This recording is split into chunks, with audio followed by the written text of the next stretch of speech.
The millionaire froze in shock when he witnessed the scene with his own eyes.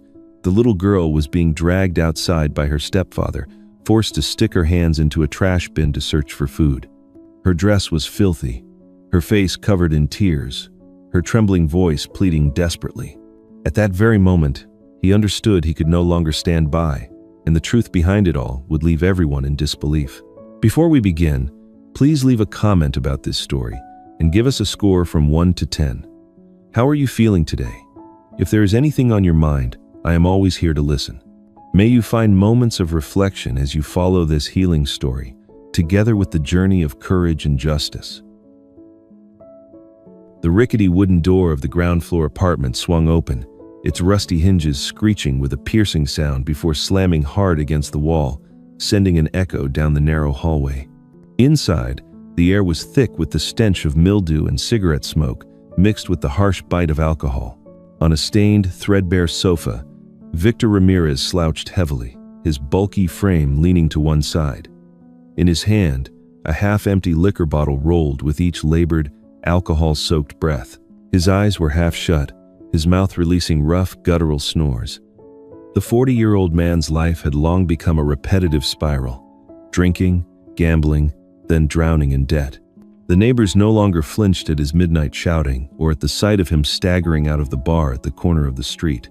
At the doorway, Sophie Bennett lingered, her small frame pressed timidly against the wooden panel.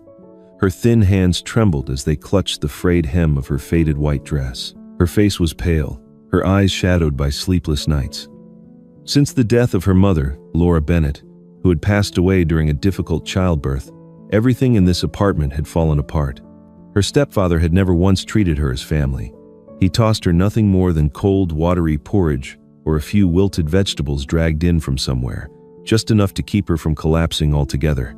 But today, the gnawing emptiness in her stomach was unbearable. All day, she had survived on nothing but plain water. In the afternoon, Victor had brought back a bag of garbage from the bar, but she hadn't dared touch it, the stench too overpowering. Now hunger rose up to her throat, leaving her with no choice but to beg. Sophie drew in a shaky breath and tiptoed closer. Each step felt like venturing into a lion's den. She stopped by the sofa, gently shook Victor's arm, and whispered, her voice barely audible, "Dad, I'm so hungry. Could you give me something to eat?" Victor stirred, his bloodshot eyes flickering open, the glaze of alcohol still swimming in his pupils. He blinked several times, focused on the trembling child before him, then let out a hoarse, mocking laugh. Immediately after, his voice cracked through the stillness of the apartment, harsh and venomous. "Eat, eat. All you ever want is to eat. Do you think I've got anything to give you? Get out of here. Stop whining in front of me." Victor hurled the bottle in his hand onto the floor. Glass shattered against the tiles, shards scattering across the corner of the room. Without even glancing at the mess, he reached under the table, pulled out another unopened bottle, and twisted the cap off with a dry snap. Tilting his head back, he gulped down a burning stream, letting it scorch his throat.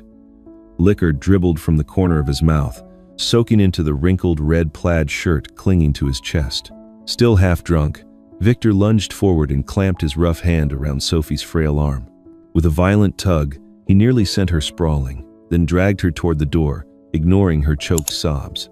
His voice came out in a growl, each word slurred with rage and alcohol, his foul breath hot against her neck. "You want food, huh? I'll give you food." The reek of whiskey mixed with his breath made Sophie shudder as though she had been thrust into a nightmare with no escape. Sophie struggled weakly, her bare feet hitting the edge of the door in sharp pain. "Please, don't make me go outside." But Victor didn't listen, nor did he care. He dragged her along the dark hallway, where a few doors cracked open, shadows peeking out only to quickly shut again, no one daring to interfere with the drunken man. When they reached the yard downstairs, Victor stopped, shoving Sophie hard, so that she collapsed to her knees on the freezing cement. He pointed toward the corner of the yard, where a green trash bin stood beside an electric pole, its lid ajar, revealing black plastic bags piled together and a few takeout boxes from the nearby restaurant, reeking with a nauseating stench. Sophie clutched her stomach, her face contorting from the dull ache that had haunted her for days. But before she could catch her breath, she was shoved again, sliding across the ground until she landed right next to the trash bin. "Please, don't make me do this anymore." Her voice broke, her hands trembling, her knees buckling. Victor bent down, nearly shouting in her face, "Do you think I'm some kind of money machine? The food I buy is for me to eat? You want to survive?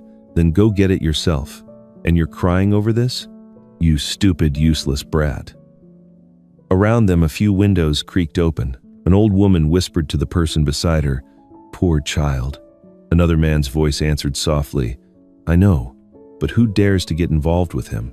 Cross Victor when he's drunk and you'll bring nothing but trouble to yourself." No one stepped forward, and no one stopped him. Sophie stood in front of the green bin, her thin hands trembling. She stared into the soaked plastic bags, the stench burning her nose, tears mixing with sweat. A blurred image flickered in her mind. Her mother's face, Laura Bennett, gentle and warm, the one who once held her and whispered, "Sophie, you never have to be afraid as long as I'm here." But now her mother was gone, and those words cut into her heart like a blade. If Mom were alive, she would never let this happen to me. The thought brought another rush of tears, her sobs coming in broken gasps. She stammered, "Mom, I'm hungry. It hurts so much." Victor shoved her head toward the bin. "Hurry up. You think I have time to stand here and watch you cry?" Sophie reached in, her fingers brushing against a cold plastic container, inside only greasy pizza crusts left behind. She winced but didn't dare stop, knowing that if she hesitated, Victor's hand would strike her just as it had so many times before. A murmur rose near the gate. "He's doing it to the girl again." But the words quickly faded, drowned in the heavy silence of those who only watched. As Sophie pulled her hand back, smeared with scraps of food, she felt as if she had become a joke for the whole neighborhood. Shame and humiliation burned through her, her small heart shrinking. Her lips trembled, her whole body tense, whispering unconsciously, "If someone could come, please save me." Victor stood with his hands on his hips, tilting back a glass bottle for another gulp of liquor. His eyes were glazed, but his mouth kept spitting insults. "Trash is all you deserve to eat. Do you hear me?"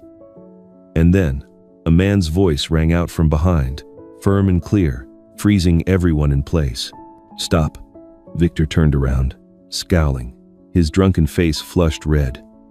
Sophie lifted her tearful eyes and saw a tall man she had never met before. He wore a dark suit, his hair streaked with gray.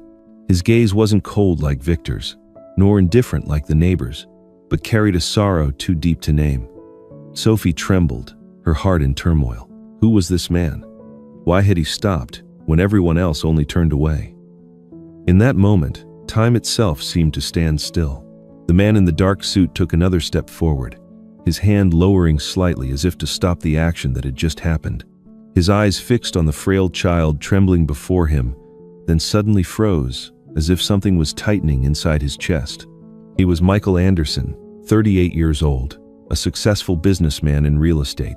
Many people in Brooklyn had heard of him as a symbol of wealth, composure, and even coldness, but few knew that behind that image of success lay a hollow emptiness. Michael once had a youth filled with burning dreams, but too many upheavals had turned him into a cold and determined man. At first, Michael only intended to pass by the street where his former lover once lived, as a silent farewell. He never expected to stop right before the scene unfolding in front of him. A drunken man, in a wrinkled red plaid shirt, was forcing his brutality upon a child. Michael did not need to hear everything to know this was not discipline, it was torment. He clenched his fist, his voice deep but firm. "The child is only 7 years old. What do you think you are doing?" Victor spun around, the stench of alcohol heavy on his breath. He sneered, his slurred words still dripping with defiance. "This is my business. She is my daughter. I'll teach her however I want." Michael's gaze remained steady, refusing to back down. He bent down slightly toward Sophie, his voice lower, gentler. "She doesn't deserve this." Sophie lifted her head, her eyes red and brimming with tears. That look made Michael falter. A strange moment flickered past, as if time had turned back.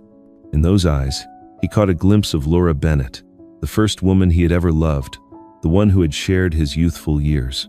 Laura, with her pure smile, her soft voice, those golden afternoons on the schoolyard, everything rushed back so vividly that his heart ached.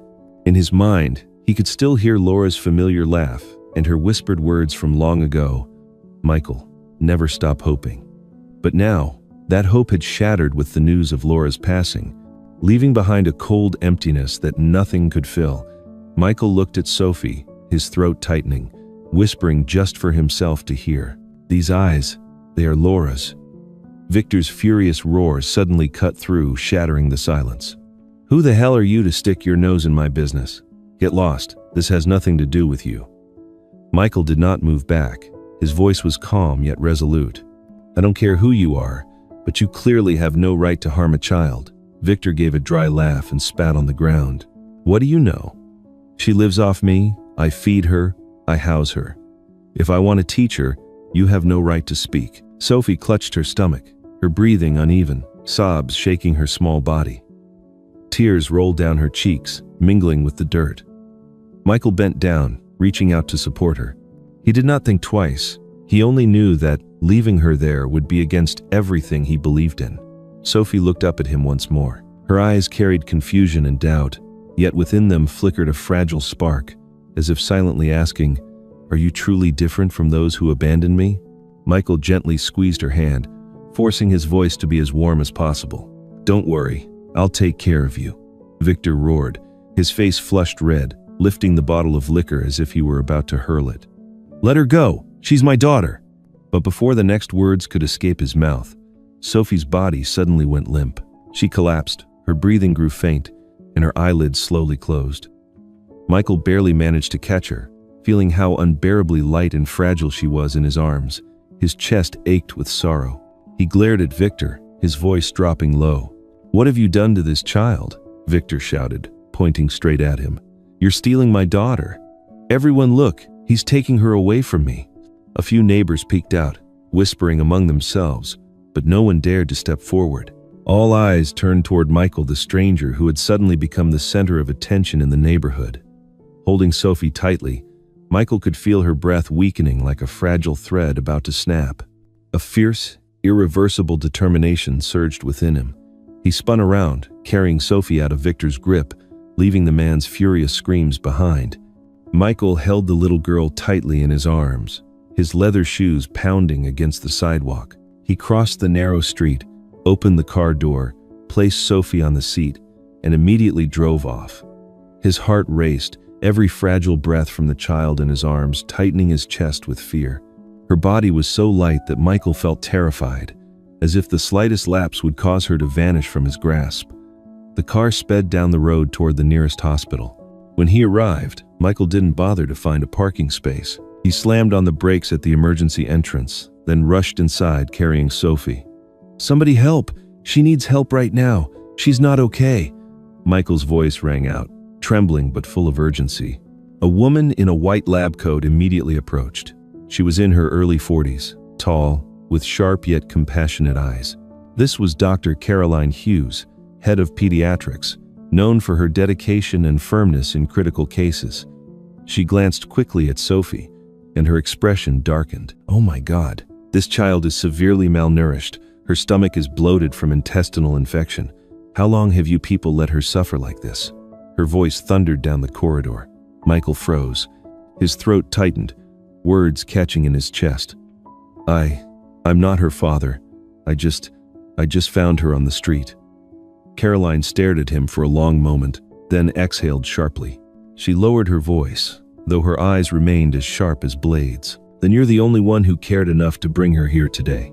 Put her on the bed, quickly." Michael nodded and gently laid Sophie on the gurney. A nurse immediately wheeled her into the emergency room. He stood still, his hands still warm from her fragile body, a strange mix of pain and something unfamiliar rising inside him. In her dazed state, Sophie murmured softly, her voice thin as a thread, "Mom, I miss you, Mom Laura."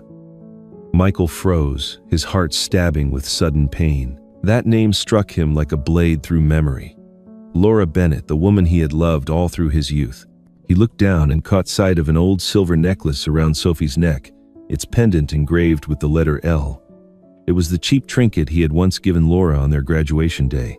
Michael trembled, his eyes blurring. At that moment, the nurse read the patient's information to Dr. Caroline. The girl's name is Sophie Bennett, 7 years old. Her mother is Laura Bennett, who passed away during childbirth 1 year ago. Michael could no longer hear anything except those 3 words. All the final pieces fell into place. The truth struck his heart. The child he had just rescued was Laura's daughter. Before he could collect himself, heavy footsteps echoed down the hallway and a voice, thick with alcohol, shouted, "Sophie, where are you?" Victor appeared, his face flushed red, eyes blazing. He charged toward Michael, screaming, "You're trying to steal her, aren't you? She's mine." Michael immediately stood in front of the door, his voice firm yet calm. "The girl needs a doctor. She doesn't need alcohol, and she doesn't need violence," Victor growled, his hand tightening around a glass bottle. "Who do you think you are? Some stranger who shows up out of nowhere pretending to be a hero?" Caroline stepped forward without a trace of fear. "You need to leave right now. The child is in critical condition. No one is allowed to interfere with her treatment." Victor sneered, but his steps remained aggressive. "You have no right to keep her." Michael advanced 1 step, his eyes darkening. "Right? You call this a right? Forcing a child to dig through trash, leaving her hungry, letting her get sick? If that is what you call a father's right, then you lost it a long time ago." The tension was suffocating. A few patients and their families peeked out, whispering among themselves. The louder Victor shouted, the clearer his drunken, cruel state became. Meanwhile, Sophie lay in the room, half-conscious. She heard faint arguing, then remembered the feeling of someone firmly holding her small hand earlier. In her haze, she thought, "This embrace, it's different. It doesn't smell like alcohol. It's warm. It makes me feel safe." A hospital security team, alerted by the commotion, quickly arrived. One of them spoke firmly. "That's enough. You are not allowed to cause trouble in the emergency ward. Leave immediately." Victor thrashed about. "I am her father. You cannot forbid me." Michael did not take his eyes off him, his voice slow but weighty. "If you truly were her father, you would never have let her end up like this." The guards moved in, restraining Victor. He struggled, shouting one last threat, his eyes burning as he glared at Michael. "You will pay for this. I swear you'll regret meddling in my business." Michael remained silent, staring straight back. Inside, he felt no fear, only resolve. That drunken man could threaten and scream, but Michael knew the truth was undeniable. A child needed protection. Caroline turned to Michael, her voice calmer. "We will do everything we can. You may wait outside."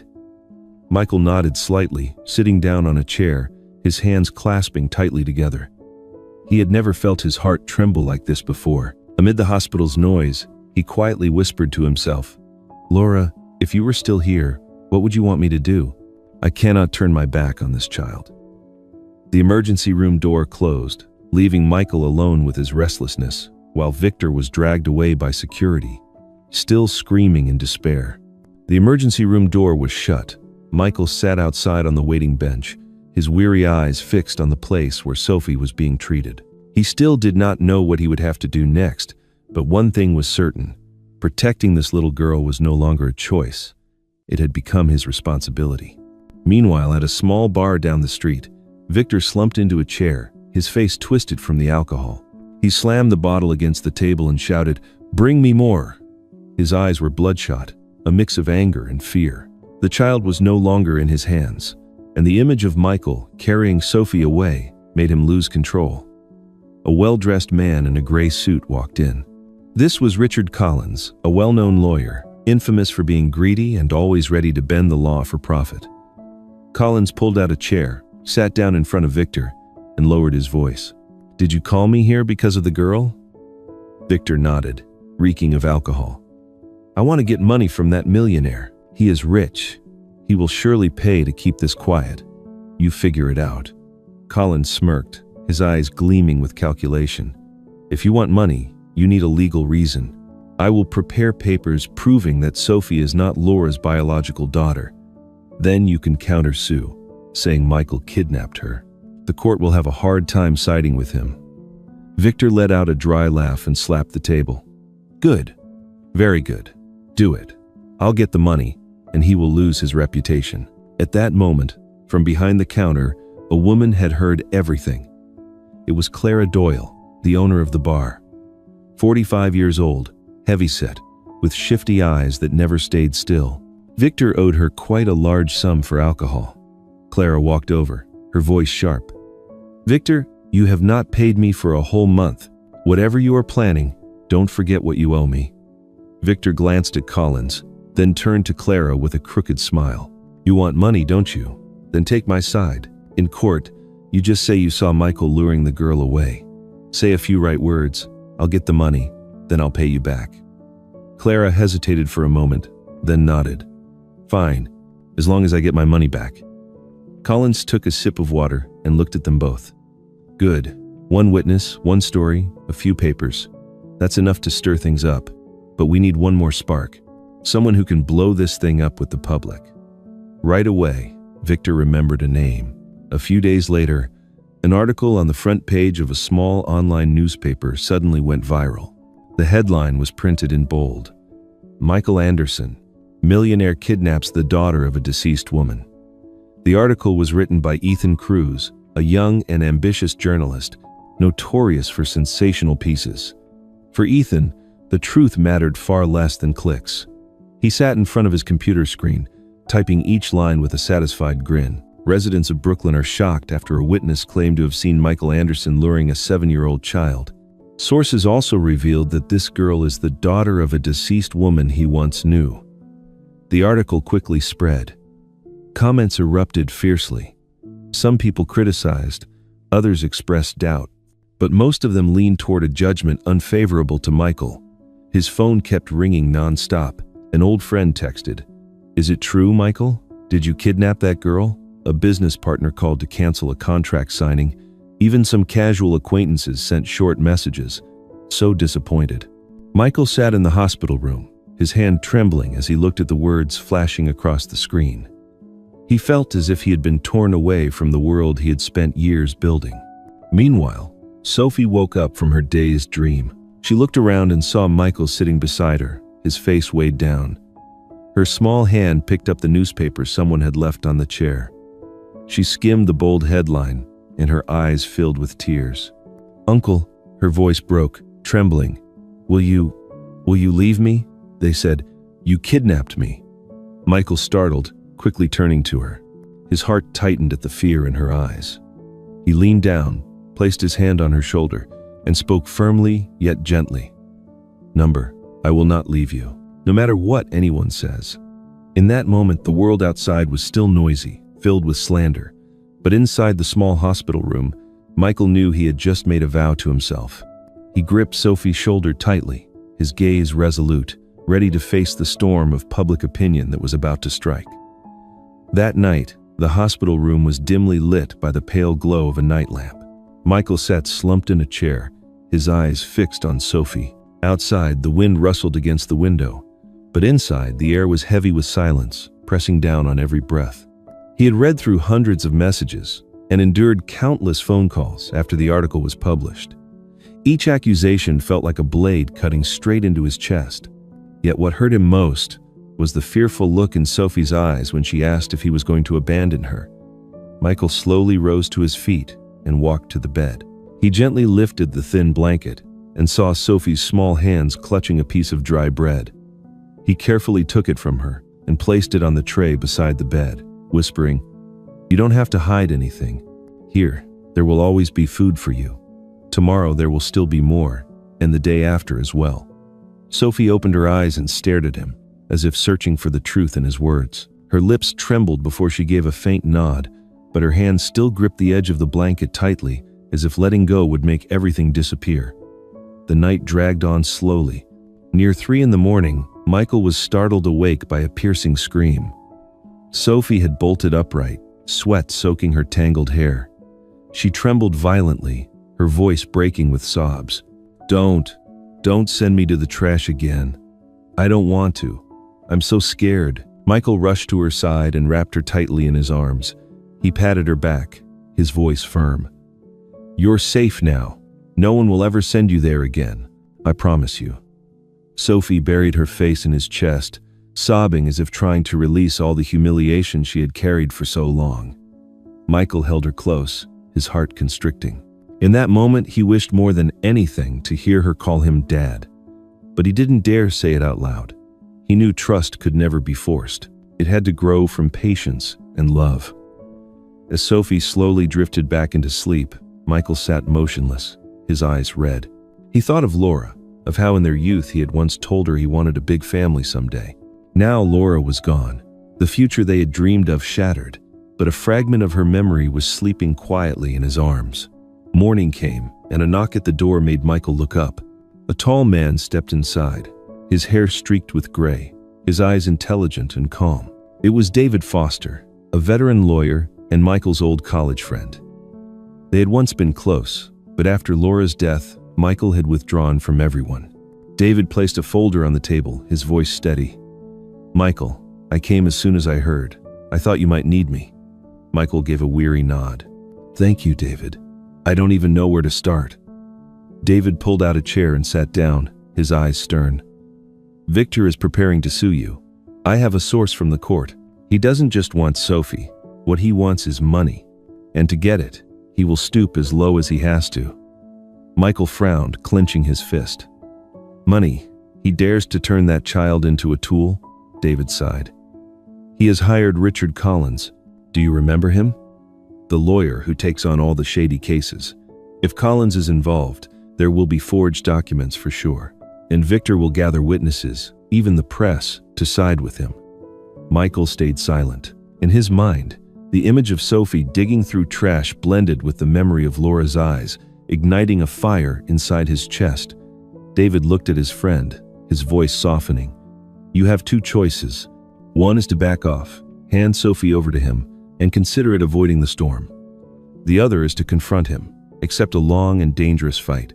But Michael, you need to understand, if you choose the second, you could lose everything you have." Michael raised his head, his eyes sharp like a blade. "David, I've already lost everything. Reputation, contracts, friends. I am no longer afraid of losing. The only thing I cannot afford to lose is that girl." On the bed, Sophie shifted in her sleep, eyes shut tight, her breathing steady. Michael looked at her, his heart softening. He stepped closer, pulled the blanket up over her, and whispered, "This child deserves a real family, and I will fight for that." David sat quietly, watching the scene, admiration rising within him. He understood that from this moment on, Michael Anderson had chosen a path with no way back. Out in the hallway, a nurse walked by, holding a newspaper with the latest headline, "Millionaire Anderson faces lawsuit over alleged kidnapping." The news would not stop, and the battle had truly begun. The next morning, the sky was a pale gray, a chilly breeze slipping through every corner of Brooklyn's streets. Michael stepped out of the car with attorney David Foster. On the courthouse steps, groups of people had gathered, whispering, arguing, cameras flashing nonstop. News of the case had spread everywhere. The crowd pressed tightly against the gates, some shouting accusations, others murmuring with curiosity. Michael kept his eyes forward, refusing to respond to anyone, though the weight in his chest grew heavier with every step. When the courtroom doors opened, tension swept inside. Every bench was filled. Michael was directed to the defendant's seat. His hands rested on his knees, veins bulging from how tightly he clenched them. Across the room, Sophie sat beside a social worker. She was curled up, her hair messy, her small face clouded with worry. She turned her head, her eyes searching for Michael like someone reaching for an anchor. The sharp sound of the gavel struck. At the bench, Judge Margaret O'Connor appeared. She was in her 50s, her expression stern, her eyes piercing.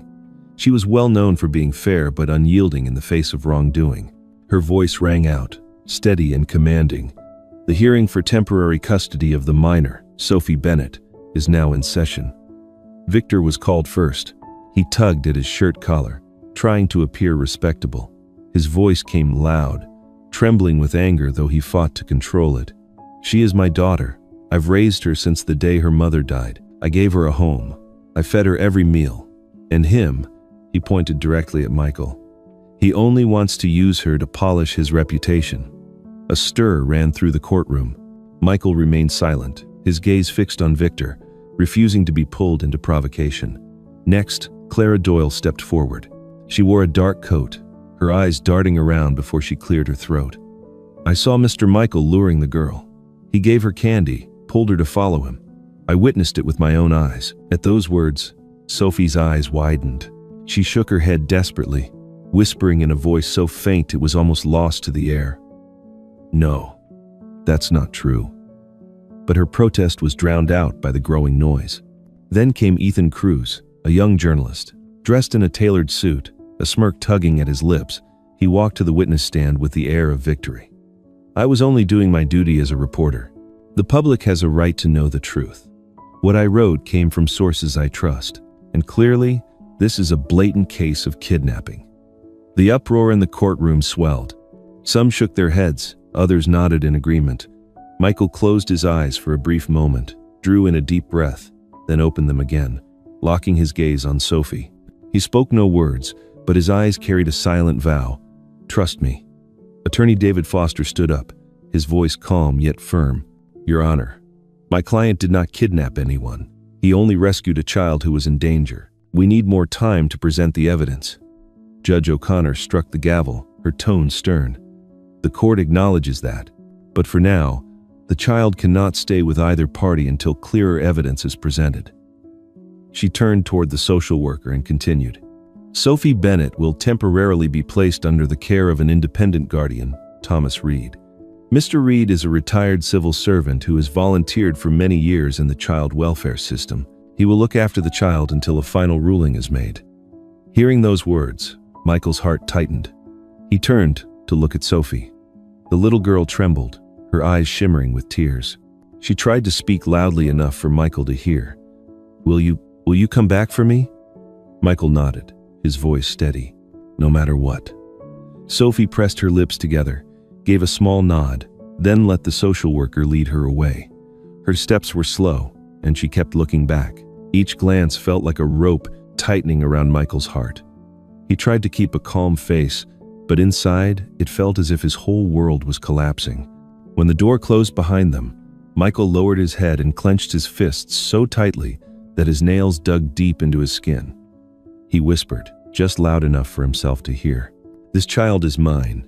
I will bring her home." Outside, the noise of the crowd carried on, but in that moment, Michael realized he was not only fighting for justice, he was fighting for his own heart. When the courtroom doors closed, Sophie was led outside. Her small hand clutched the edge of her shirt, each step as heavy as stone. The man walking beside her bent down, his voice gentle. "Don't be afraid. My name is Thomas Reed.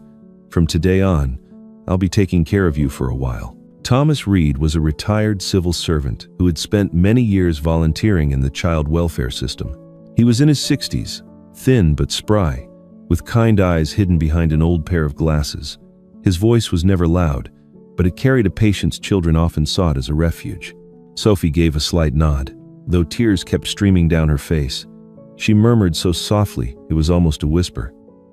"I just want to be with Uncle Michael." Thomas sighed, saying nothing more, only gently patting her head. He understood that there were wounds no words of comfort could erase. That night, Sophie lay in the small room at Thomas's house. Everything was clean and orderly, yet to her, it all felt unfamiliar.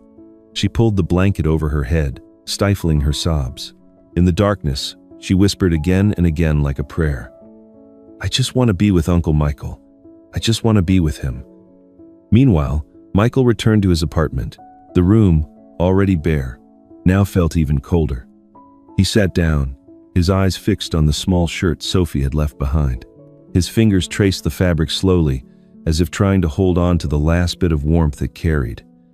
"I couldn't save you, Laura," he whispered into the silence, "but I will save this little girl. I swear it." The door swung open, and David Foster walked in. He placed a stack of documents on the table, his eyes stern. "Michael, you can't rely on compassion alone. You need solid evidence. The law demands the truth, not promises." Michael looked up, his voice firm. "I'll find it, even if I have to turn all of Brooklyn upside down." The next day, David joined Michael as they searched for witnesses. They arrived at an old apartment complex, where a middle-aged woman was hanging clothes on the balcony. She was Emma Clark, Victor's longtime neighbor. "Miss Emma," Michael called out, trying to keep his voice steady. "Have you ever seen how Victor treats Sophie?" Emma stayed silent for a moment, then let out a sigh. "I've seen him yelling at her in the yard. He was drunk, shouting in her face so loudly the whole block could hear. I was too afraid to step in, but I know what I saw. That poor child has suffered so much." Michael nodded, thanking her. A spark of hope flickered in his eyes. They continued on to the old tavern where Victor often lingered. Oscar Blake, the owner, was a burly man with a deep, raspy voice. When he heard David's question, he leaned on the counter and spoke firmly. "Victor owes me a lot. Every night he's drunk. I saw clearly that poor girl Sophie was nothing but his punching bag.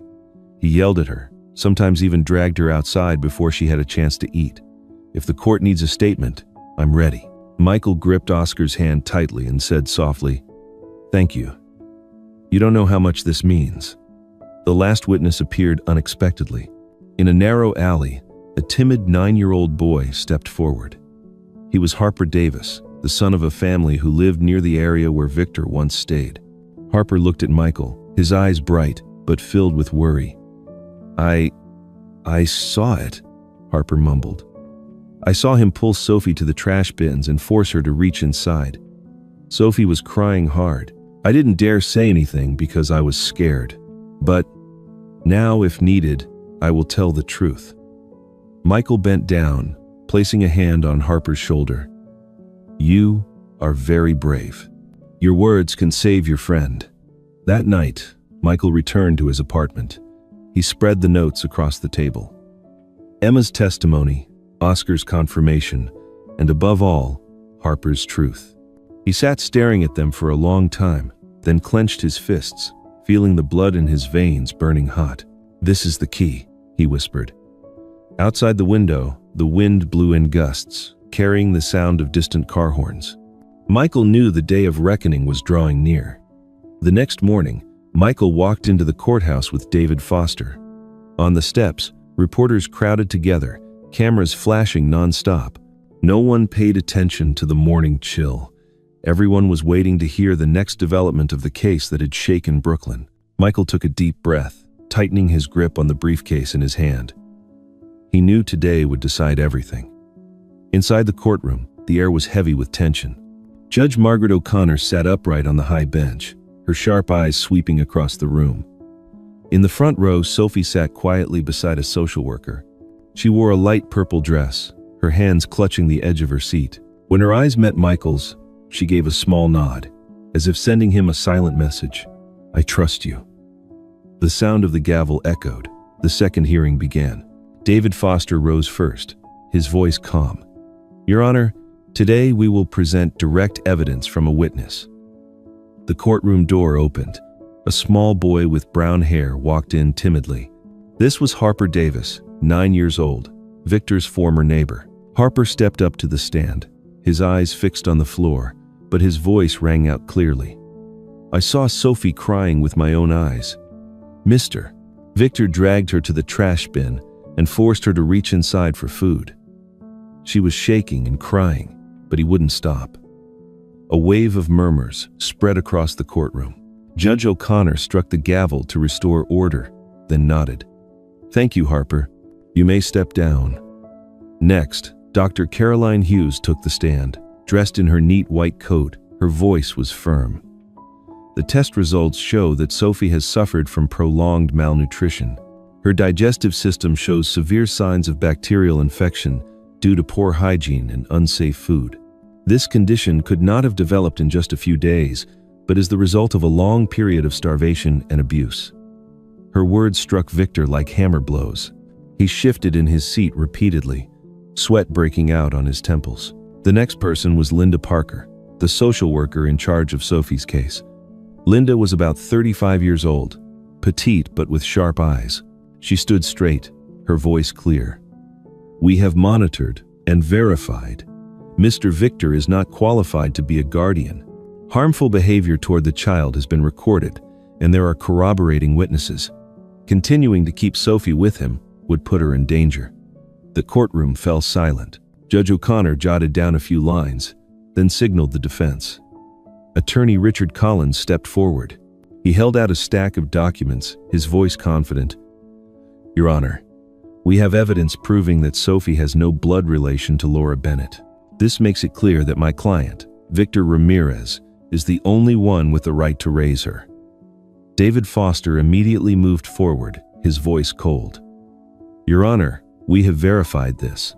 The documents are fake. They were made in an illegal office. We have proof, and the signature of the person who provided this service." Collins' face went pale. The room erupted in noise again. Judge O'Connor banged his gavel hard, his sharp eyes fixed on Collins. "If this is indeed falsified, you will be held accountable before the law."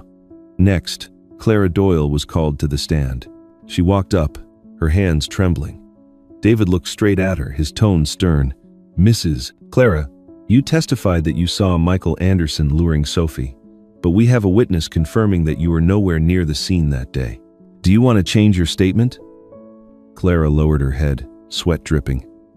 After a long pause, she gasped, her voice breaking. I lied.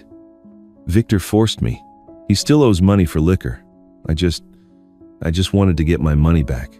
A murmur swept through the room. Victor slammed his hand on the table, but the police immediately restrained him. The last person was Ethan Cruz, a young reporter. He lifted his head proudly, but David held up the newspaper in front of him, his voice cutting like ice. "You wrote this article based on what source? Did you verify anything?" Ethan stammered. I only gave the public the information they needed." David cut him off sharply. "You spread false news for clicks. And this article damaged the reputation of an innocent man and left a child even more shaken." Ethan's face turned ashen. He lowered his head and could not say another word. The courtroom was silent. Suddenly, a choked sob broke through. Sophie stood up, her eyes filled with tears, her voice trembling but clear.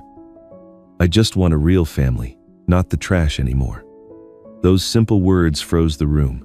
No whispers, no hurried breaths. Michael slowly stood up, his eyes glistening, his voice breaking but filled with resolve. "And you will have it, with everything I have." At that moment, Sophie stepped closer, her hand trembling as she reached out. Michael bent down and took her small hand in his. For the first time in public, Sophie allowed him to touch her. Her eyes lit up with hope. Judge O'Connor struck the gavel, his voice firm. "The court will deliver the final verdict tomorrow morning." Michael tightened his grip on Sophie's hand. She turned to him, her face still wet with tears but her eyes full of trust. For the first time before everyone, Sophie held Michael's hand, as if giving him a fragile yet unshakable trust. "Tomorrow, we will know we belong together." The sound of the gavel echoed the next morning. Judge O'Connor looked straight down at the rows of seats, his voice cutting through the heavy air of the courtroom.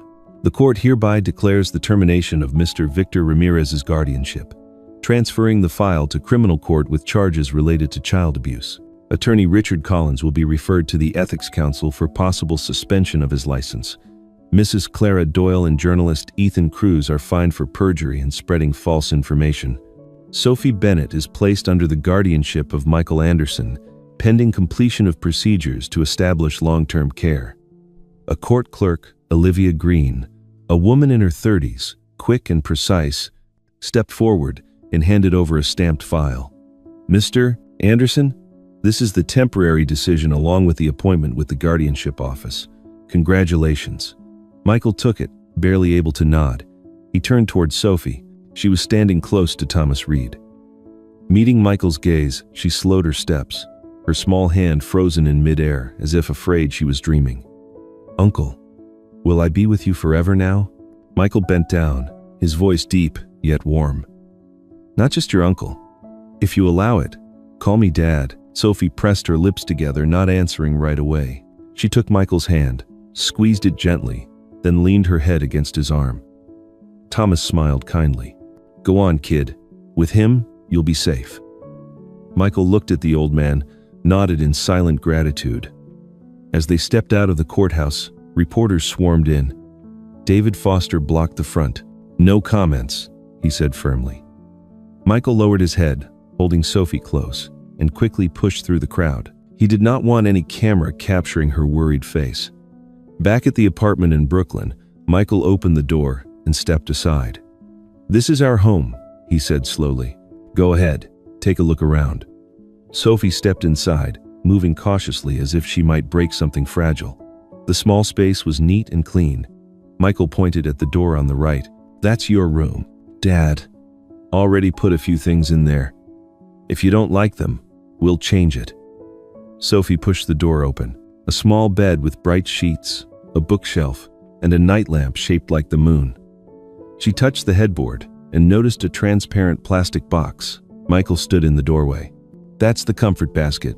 Whenever you're hungry, there are cookies, milk, dried fruit. No need to hide it. When it's empty, we'll go shopping together." Sophie was silent for a long while. She opened the second drawer. Inside were a hairbrush, some hair ties, and a brand new nail clipper. "Can I use this?" "It's yours," Michael answered. He paused for a moment. "If you want, I can learn how to braid hair." That afternoon, Michael sat on the edge of the bed, clumsily parting strands of hair. "Don't laugh. I'm not good at this yet." Sophie turned her head toward the mirror and burst out laughing when she saw the lopsided braid leaning to one side. "I look like a lollipop." Michael laughed with her, then sighed in relief because that laughter finally echoed through the house. At dinner, they stood together in the kitchen. Michael placed a pot of water on the stove and showed Sophie how to drop in the pasta. She stood on tiptoe, stirring carefully, her eyes focused. "I did it," she whispered, proud as if she had just conquered something great. Later, they sprinkled cheese on top and waited for the oven to give a small ding. The aroma spread, warm and comforting. The meal went on slowly. Sophie ate small bites, stopping now and then to glance at Michael as if to check that he hadn't vanished. Michael set his fork down. "You can eat more. Here, food doesn't disappear." She nodded, took a deep breath, then ate another bite. When they washed dishes, Sophie stood beside him holding a towel. "Dad," she called softly, then went quiet. Michael looked up. She hesitated as if searching for a safe bridge. "Will you ever leave me?" Michael put the plate down, wiped his hands, and turned fully toward her. "No," he answered immediately, his eyes a little red. "No matter what happens, I will always be here. If you wake up at night and feel afraid, I'll turn on the light. If you're hungry, we'll search the comfort basket together. If you're sad, I'll sit beside you until your breathing is steady. I promise." Sophie looked at him for a long time, as if weighing that promise against all the disappointments of the past. She gave a tiny nod. "Then, I'll try not to hide candy anymore. We'll keep it where it belongs." Michael smiled, tapping her forehead with his fingertip. "So you'll know, it'll still be there tomorrow." As night fell, Michael read Sophie a short story he had once loved at school.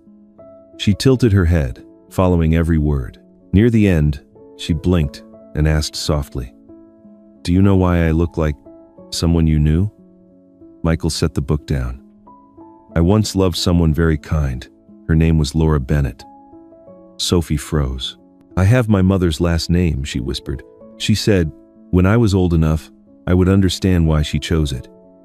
Michael took a slow breath, careful not to shatter the fragile air in the room. "I think it's okay for you to understand gradually. There's no rush." She nodded. "I feel safe here. Just one sentence, but enough to lift the weight from Michael's chest." The moonlight lamp cast a soft glow. Michael pulled the blanket up to her chest. "If you need anything, call me." He stood, about to turn off the main light when a whisper floated from the pillow. "Dad." It was so soft, like a leaf touching the ground, stopping just there, yet impossible to forget. Michael turned back. Sophie pulled the blanket to her chin, her eyes shining beneath her lashes. "I just want to make sure you heard me." "Every word," Michael replied. His voice was hoarse, his eyes wet at the corners. "I heard you." He went out to the living room and sat on the chair. The apartment was still the same four walls, but no longer empty. On the table, the guardianship papers lay beside a small blue comb. Michael pressed his hand to his eyes, letting the tears fall without shame. He realized that one call, that single word, was the greatest gift of his life. The bedroom door was ajar, moonlight spilling a soft streak across the floor. From inside came the steady breathing of a child who had finally found a place to belong. Mini-hook. Michael looked at the business card of the therapist next to the papers and whispered to himself, "Tomorrow, we begin real healing." On a weekend morning, Michael pinned a small badge onto Sophie's dress, then stepped back half a pace. "How's that?" he asked, half joking, half serious. Sophie nodded, tugging the light blue ribbon straight. "I'm ready." Hand in hand, they left the apartment and went down the stairs. The promise from last night, "Tomorrow we begin healing," had suddenly turned into something very real, going together to the school's spring festival. The schoolyard was already buzzing with laughter and chatter. Long tables displayed paintings, handmade cards, and baked goods prepared by the students. From the loudspeaker came the gentle voice of the vice principal, reminding the children to line up for the performances. Sophie froze for a second at the gate, her palm slightly damp. Michael gave her hand a reassuring squeeze. "Go ahead, I'm right behind you." At the third grade table, Sophie's homeroom teacher, Sarah Whitman, was waiting. She was around 30, with steady, warm eyes and the confident voice of someone used to working with children. "Hello, Sophie.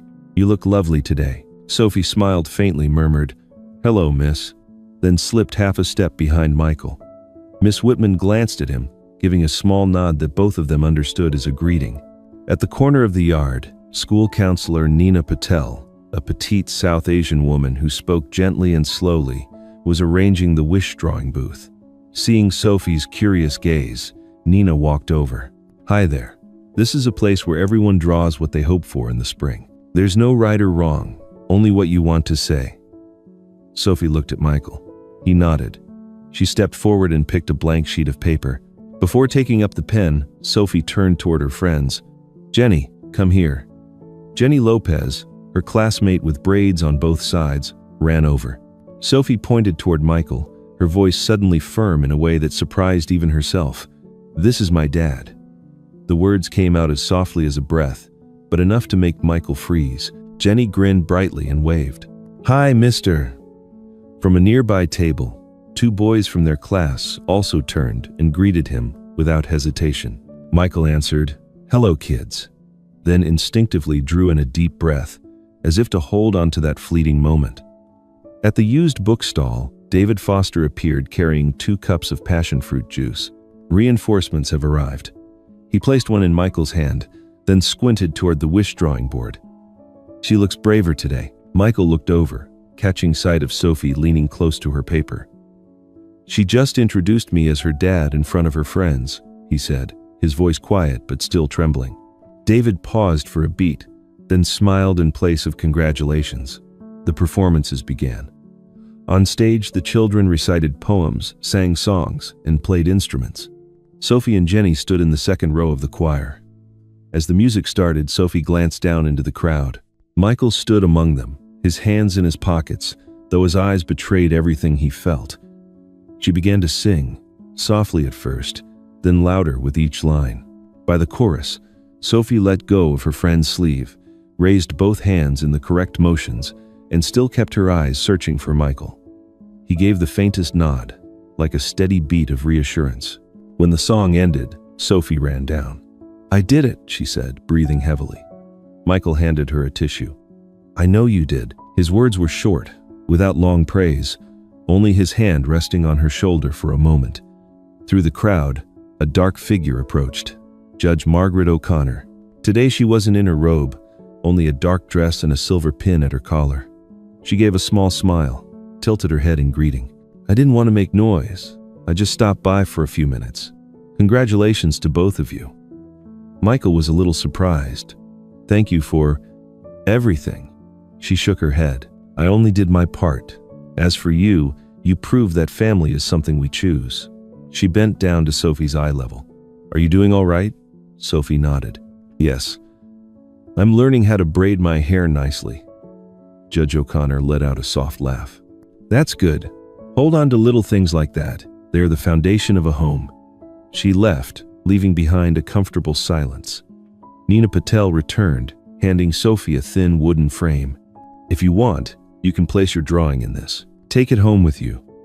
Sophie hugged the frame, looking at Michael. "Dad, will you come with me to the drawing table?" "Yes."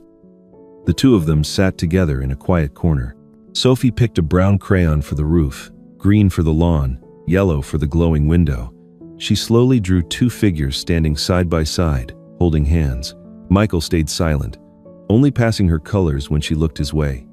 She wrote a line on the roof's edge, carefully shaping each letter, "My family." When she finished writing, she didn't speak right away. After a moment, Sophie turned, her voice soft but firm. "Dad, now I have a home." Michael looked at the drawing, then at her. From his chest rose a feeling both joyful and light. "And I have you," he spoke, each word falling exactly where it was meant to. Sophie smiled, her eyes slightly curved, pressing the frame to her chest as if hugging a stuffed animal. By late afternoon, they returned to the apartment. Michael hung the picture on the wall opposite the dining table. "Here, where anyone passing by will see it." He stepped back, examining it. Sophie stood beside him, her head leaning against his shoulder. "Do you think it's beautiful?" "Beautiful. And true," he replied. Dinner was simple. Sophie served the salad herself, added 2 slices of bread. She shared small stories from school. The choir was about to pick a new song. Her friend Jenny liked cats, so she wore cat ear clips. Miss Whitman reminded everyone to bring back library books. Michael listened, occasionally asking a short question. The air in the kitchen was calm in the best sense. No startled sounds, no wary glances, only daily talk and the clink of spoons against bowls. Before bed, Michael sat on the edge of her bed, picking up the blue comb. "Tonight, let's try 2 even braids." Sophie laughed. "Go for it, Dad." He carefully parted her hair, more meticulous than before. "If it's uneven, we'll undo and start again." "It's okay," Sophie said. "I like it even when it's uneven." Michael paused, meeting her eyes in the mirror.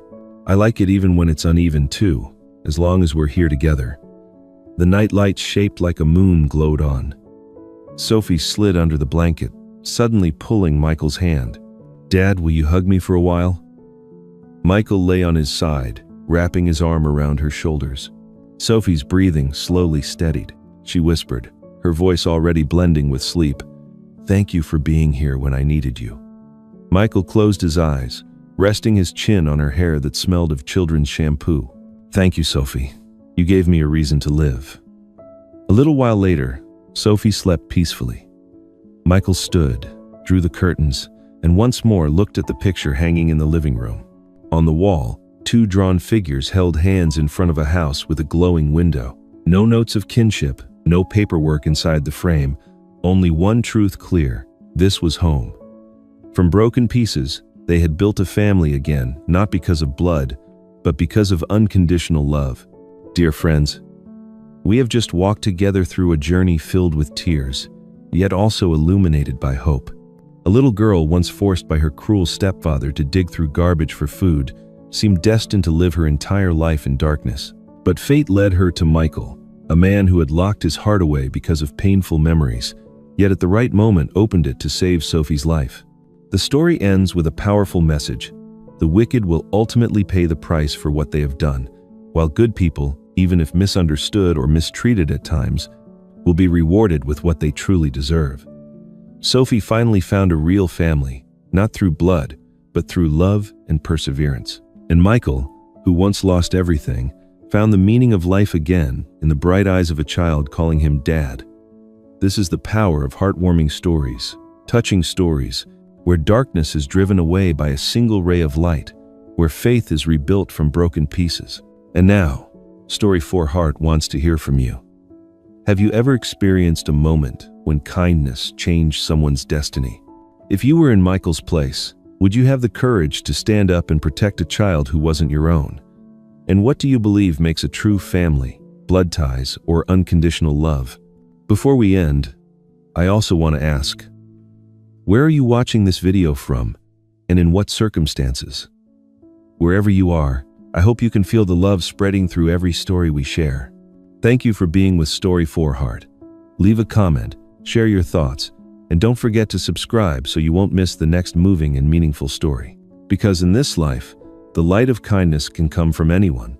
It could be you, it could be me, or it could be all of us together, when we truly believe that good people will be rewarded and the wicked will surely be punished. Millionaire is fired for granting his sick maid a day off until her 7-year-old daughter exposes a 921 meters fraud in court, leaving everyone stunned. Before we unfold this sorrowful story of isolation and grief, comment your location and subscribe for more emotional journeys.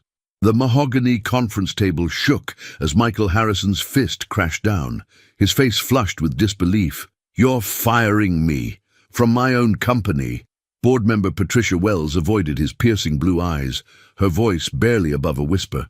"The shareholders voted, Michael, effective immediately." "For what? Giving Maria a day off when her daughter was in the hospital?" Michael's voice cracked with emotion.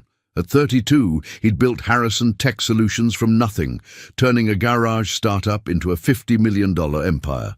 Now, 5 men in expensive suits sat across from him like vultures circling roadkill. "It's about fiscal responsibility," said Robert Chen, the lead investor. "Your emotional decision-making has cost us clients." Michael laughed bitterly. "Maria's been cleaning these offices for 3 years without a single sick day. Her 8-year-old daughter needed surgery, and I gave her 1 day off with pay. That's your definition of fiscal irresponsibility?" The room fell silent, except for the steady tick of the antique clock his grandfather had given him. Through the floor-to-ceiling windows, Seattle's skyline stretched endlessly, a testament to dreams built and destroyed. "The decision is final," Wells said, sliding a thick envelope across the table. "Security will escort you out." Michael stared at the severance papers, his hands trembling with rage. This wasn't just about Maria.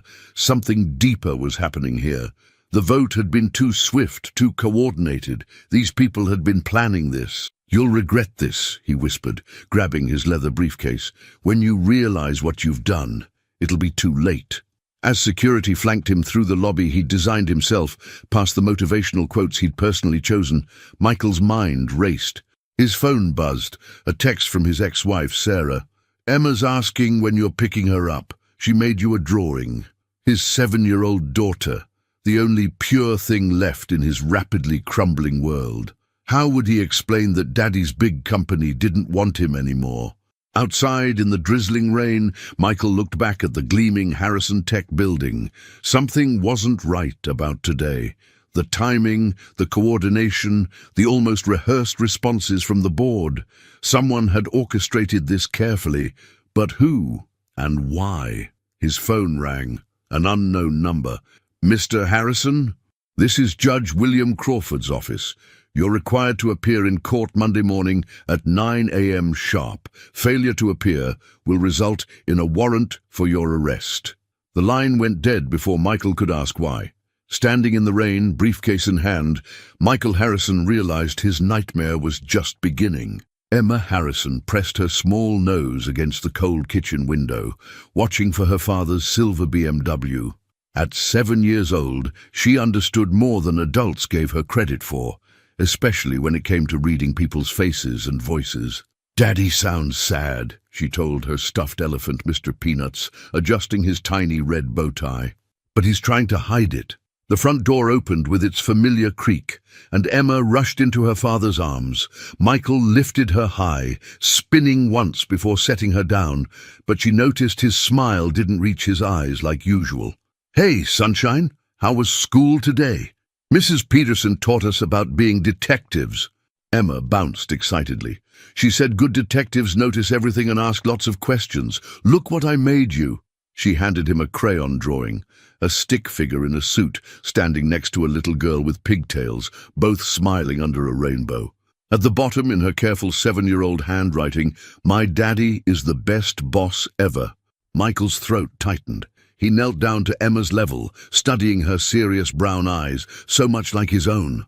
"Emma, Daddy needs to tell you something important. I'm not going to be the boss anymore."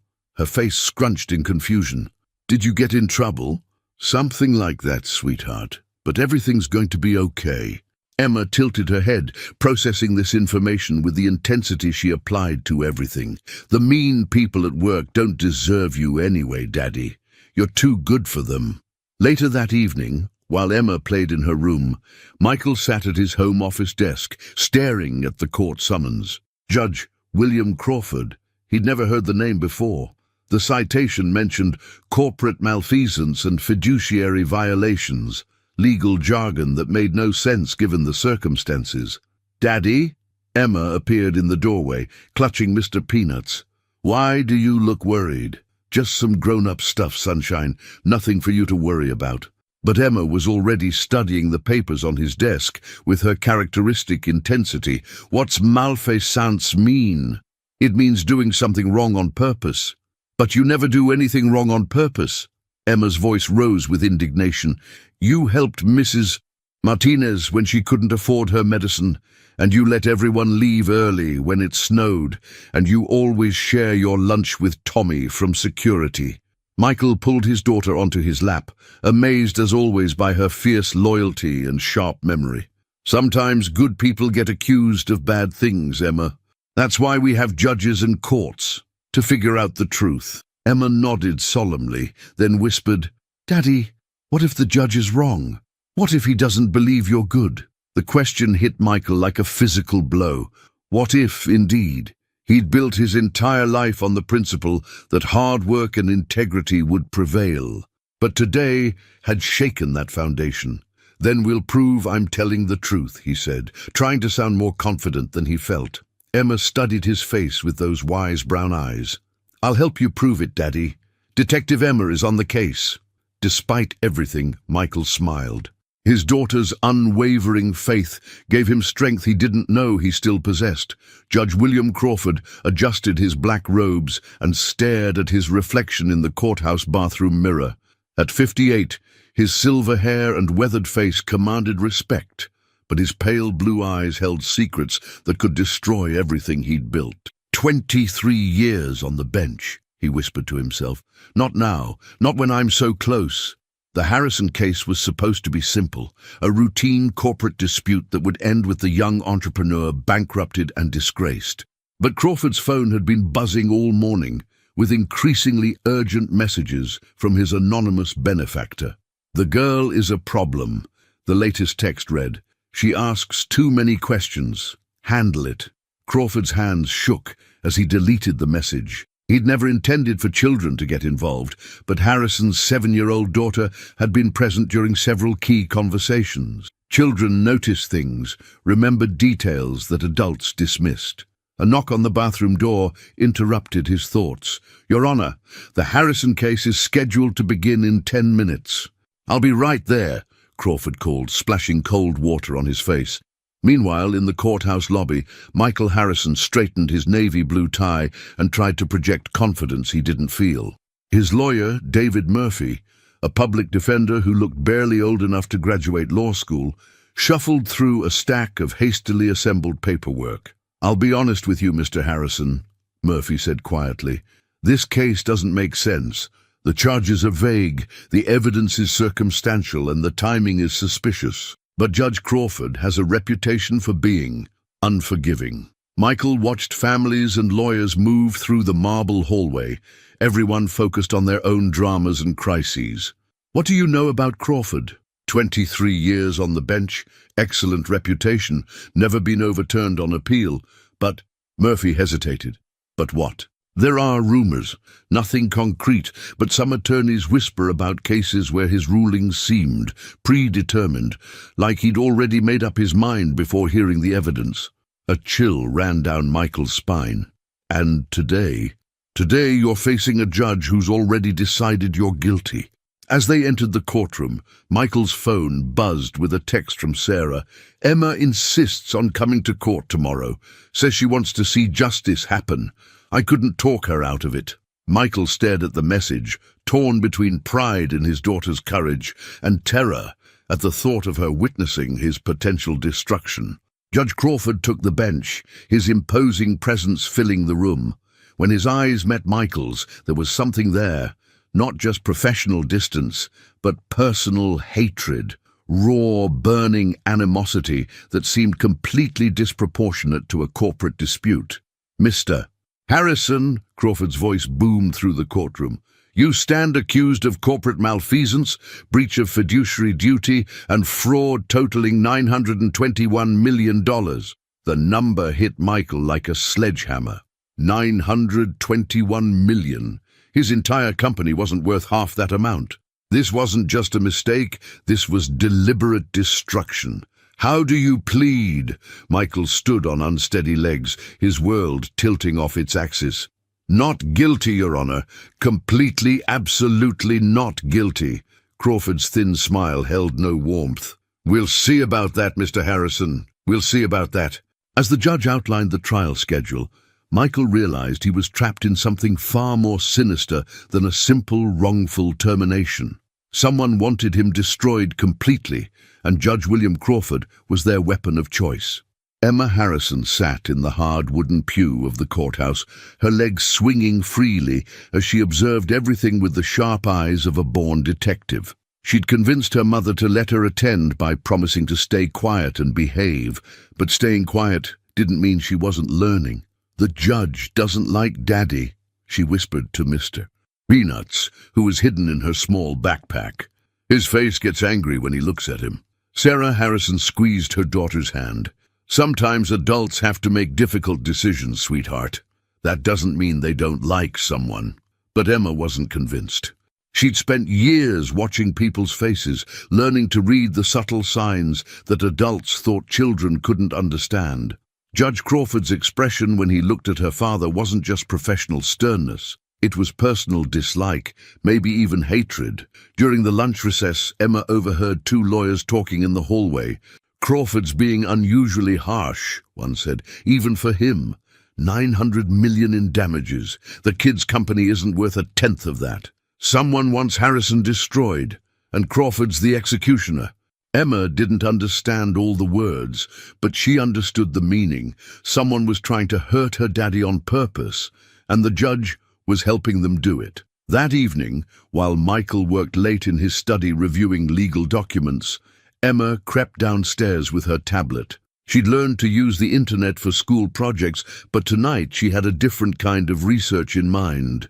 "Detective Emma's first rule," she whispered to herself, remembering Mrs. Peterson's lesson. "Find out everything about the people involved." She typed carefully, "Judge William Crawford, Seattle." And the search results showed official courthouse photos, news articles about various cases, and a brief biography.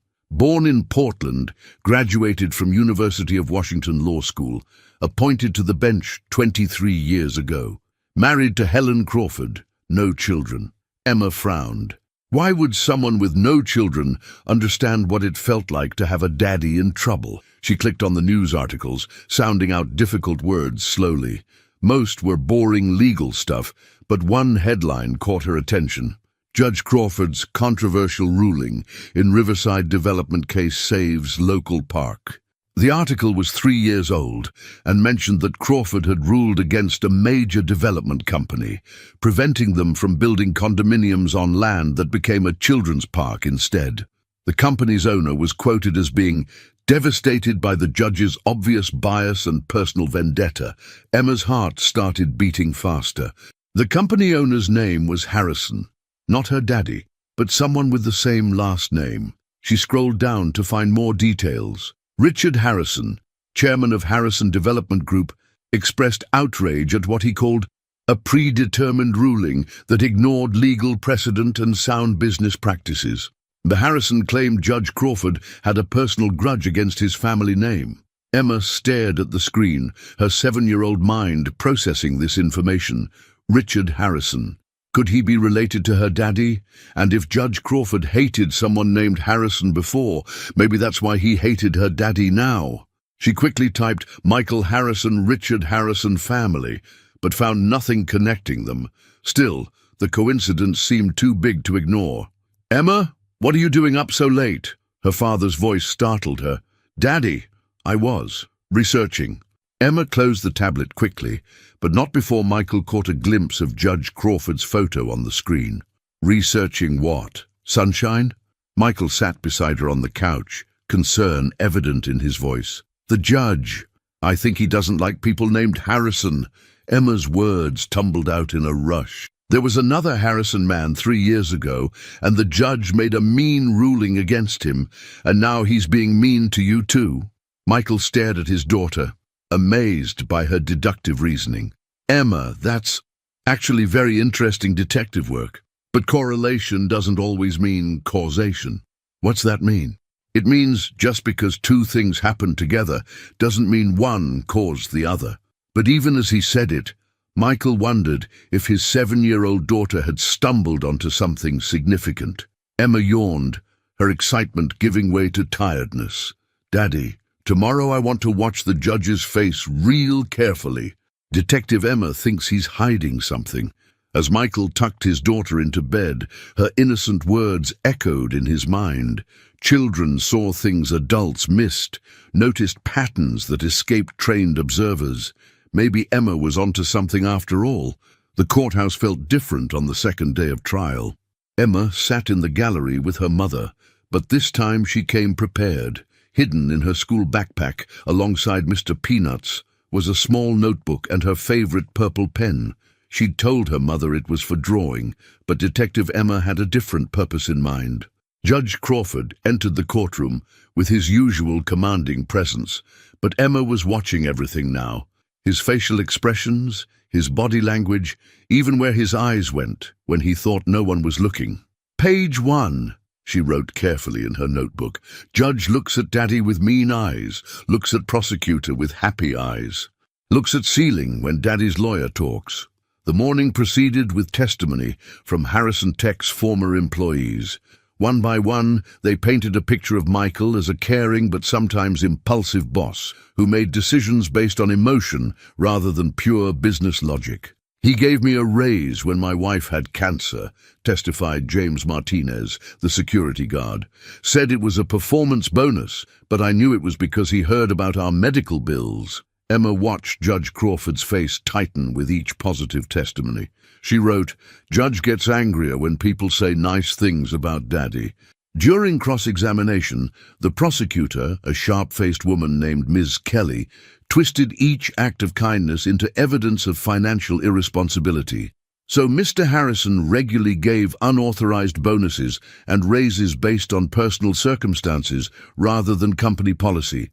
Well, yes, but... And these decisions were made without board approval. He was the CEO.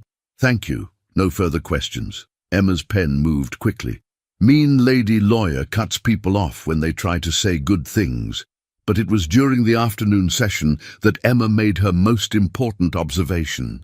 The prosecutor had called a surprise witness, Robert Chen, the board member who'd led the vote to fire Michael. As Chen took the stand, Emma noticed something strange. Just before he began testifying, Judge Crawford reached into his jacket pocket and pulled out his phone. He glanced at it quickly, then looked directly at Chen and gave an almost imperceptible nod. Emma's eyes widened. She'd seen her mum do the same thing when coordinating with her friends, a quick check of messages followed by a subtle signal. But judges weren't supposed to talk to witnesses, were they?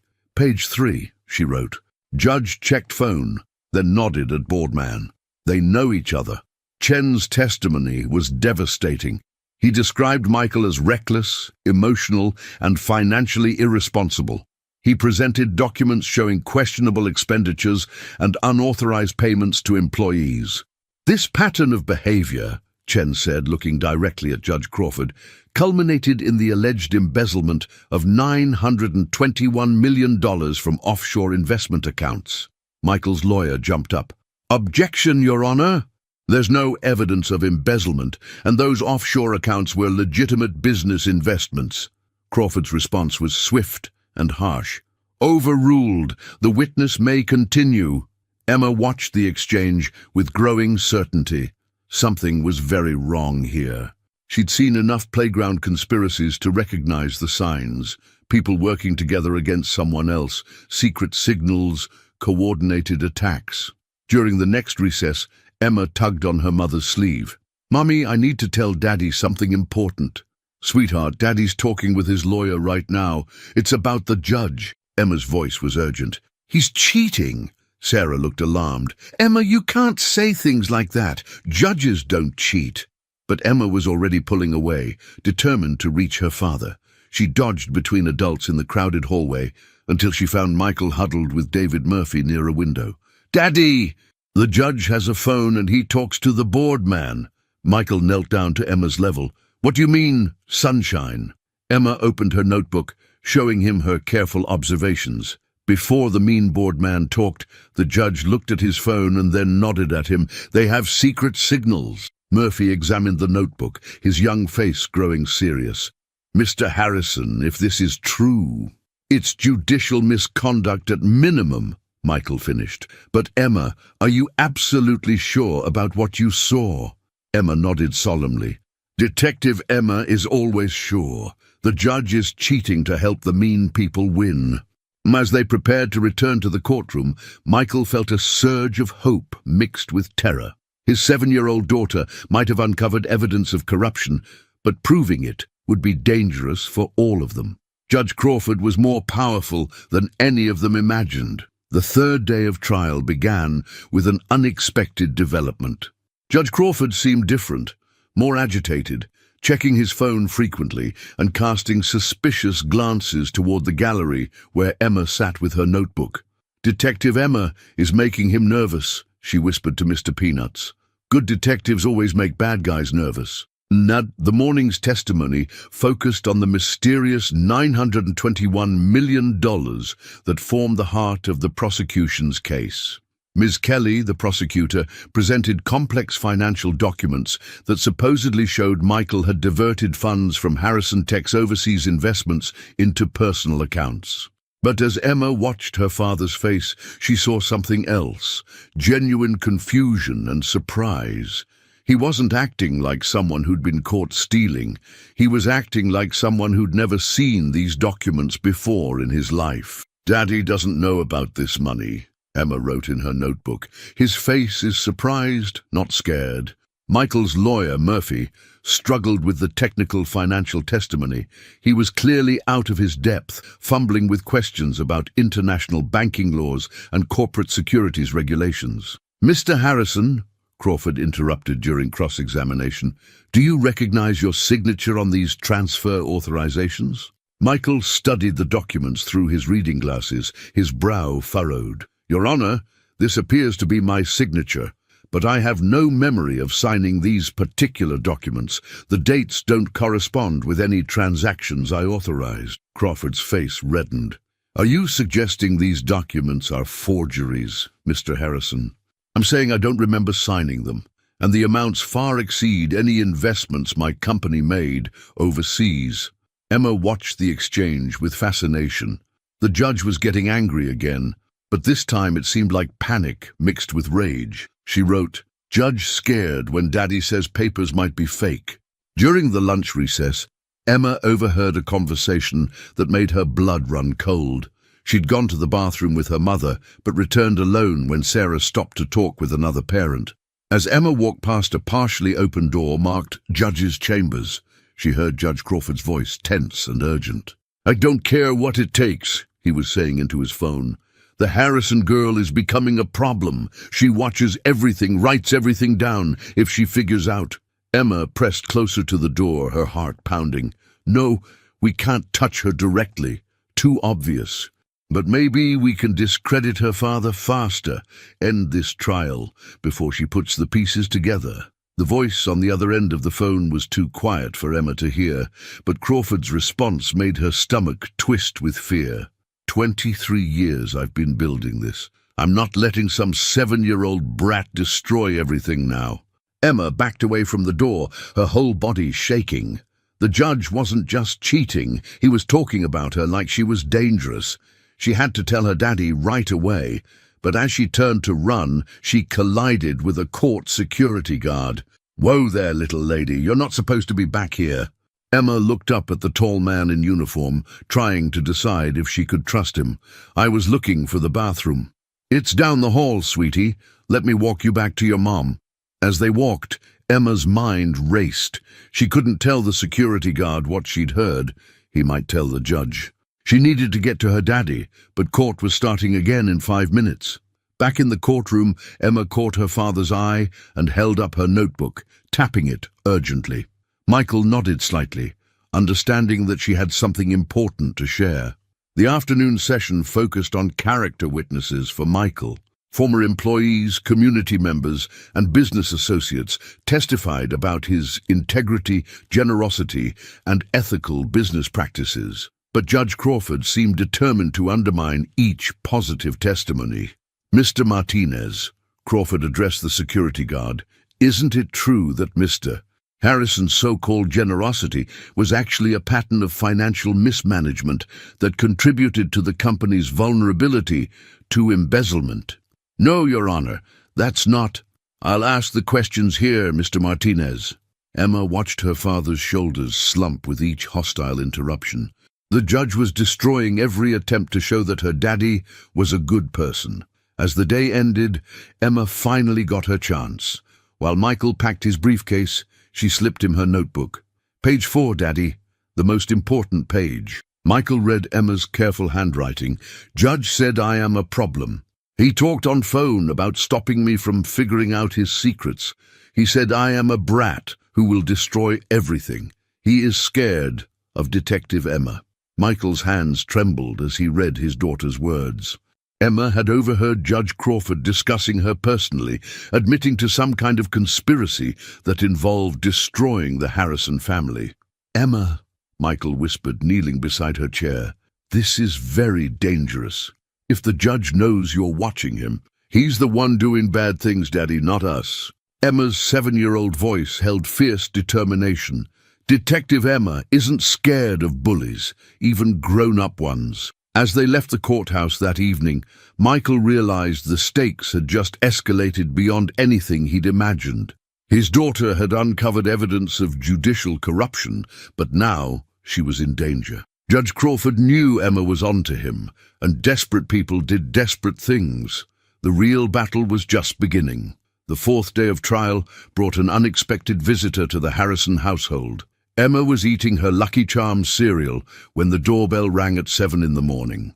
Through the peephole, Sarah saw a woman in her 50s with kind eyes and graying hair. "Mrs. Harrison, I'm Helen Crawford, Judge Crawford's wife. I need to speak with you about your daughter's safety." Sarah's blood ran cold, but she opened the door. Helen Crawford looked exhausted, her hands shaking as she clutched a manila envelope. "I know this sounds crazy," Helen said, glancing nervously over her shoulder, "but Emma is in real danger. My husband, he's not the man I married 30 years ago." Emma appeared in the hallway, her detective instincts immediately alert. "You're the judge's wife. Why are you here?" Helen knelt down to Emma's level. "Because you're a very smart little girl, and smart little girls sometimes discover things that powerful people want to keep secret." "What kind of things?" Emma asked, her brown eyes intense with curiosity. Helen looked at Sarah, then back at Emma. "Things about money that doesn't belong to where it's supposed to be. Things about judges who make deals with bad people. Things that could send my husband to prison for the rest of his life." Sarah pulled Emma closer. "Mrs. Crawford, what exactly are you telling us?" 3 years ago, my husband made an enemy of a very wealthy, very dangerous man named Richard Harrison. No relation to your family, but the same last name. Richard owns Harrison Development Group, and when William ruled against his construction project, Richard swore revenge. Emma's eyes widened. "I found that story on the internet. The judge saved the park from the mean building man." "Yes, sweetheart, but what you didn't find was what happened after. Richard Harrison didn't just get angry. He got even. He's been paying my husband for 3 years to destroy anyone with the Harrison name who crosses his path." The revelation hit like a thunderbolt. Sarah sank onto the couch, pulling Emma with her. "You're saying your husband is taking bribes?" Helen nodded, tears streaming down her face. $921 million in bribes funneled through offshore accounts and shell companies. Richard Harrison has been systematically destroying successful businesses owned by people named Harrison, and my husband has been his weapon in the legal system. Emma jumped up, her notebook in hand. "That's why he hates Daddy." It's not about Daddy doing anything wrong. It's about Daddy having the same name as the building man. Exactly, Helen said. But Emma, your detective work has scared them. Richard knows someone is getting close to the truth, and desperate men do desperate things. Sarah felt sick. Are you saying they might hurt Emma? I'm saying you need to disappear, today, right now. Take Emma and run until this is over. But Emma crossed her arms defiantly. No, running away is what scared people do. Detective Emma isn't scared, and besides, Daddy needs our help. Helen opened the manila envelope, revealing bank statements, recorded phone conversations, and photographs of secret meetings. This is everything I've gathered over the past year. Evidence of every bribe, every fixed case, every innocent person my husband destroyed for Richard Harrison's revenge. Emma studied the documents with the same intensity she brought to her homework. Mrs. Crawford, why are you helping us? He's your husband. Helen's voice broke. Because 30 years ago, I married a good man who believed in justice. The man living in my house now isn't that person anymore. He's become a monster, and monsters need to be stopped. At the courthouse, Michael paced nervously outside the courtroom. Murphy had called in sick. Food poisoning, he claimed, leaving Michael to represent himself against charges he still didn't understand. Judge Crawford took the bench with his usual commanding presence. But today, there was something different in his pale blue eyes. Desperation mixed with determination, like a cornered animal preparing for its final stand. Mr. Harrison, Crawford announced, in light of new evidence that has come to my attention, I'm accelerating this trial. We will hear closing arguments today and reach a verdict immediately. Michael shot to his feet. Your Honor, I haven't had adequate time to prepare a defense. My attorney is ill, and the court is not interested in delays, Mr. Harrison. You've had 3 days to present your case. If you're unprepared, that's your own failing. In the gallery, Emma watched the exchange with growing alarm. The judge was rushing everything now, trying to end the trial before she could expose him. She pulled out her notebook and wrote, "Judge is scared and moving fast. Detective Emma running out of time." But as Crawford began outlining the accelerated schedule, the courtroom doors burst open. Helen Crawford entered carrying her manila envelope, followed by 2 FBI agents in dark suits. "Your Honor," Helen called out, her voice carrying across the stunned courtroom. "This trial needs to stop immediately." Crawford's face went white. "Helen, what are you doing here?"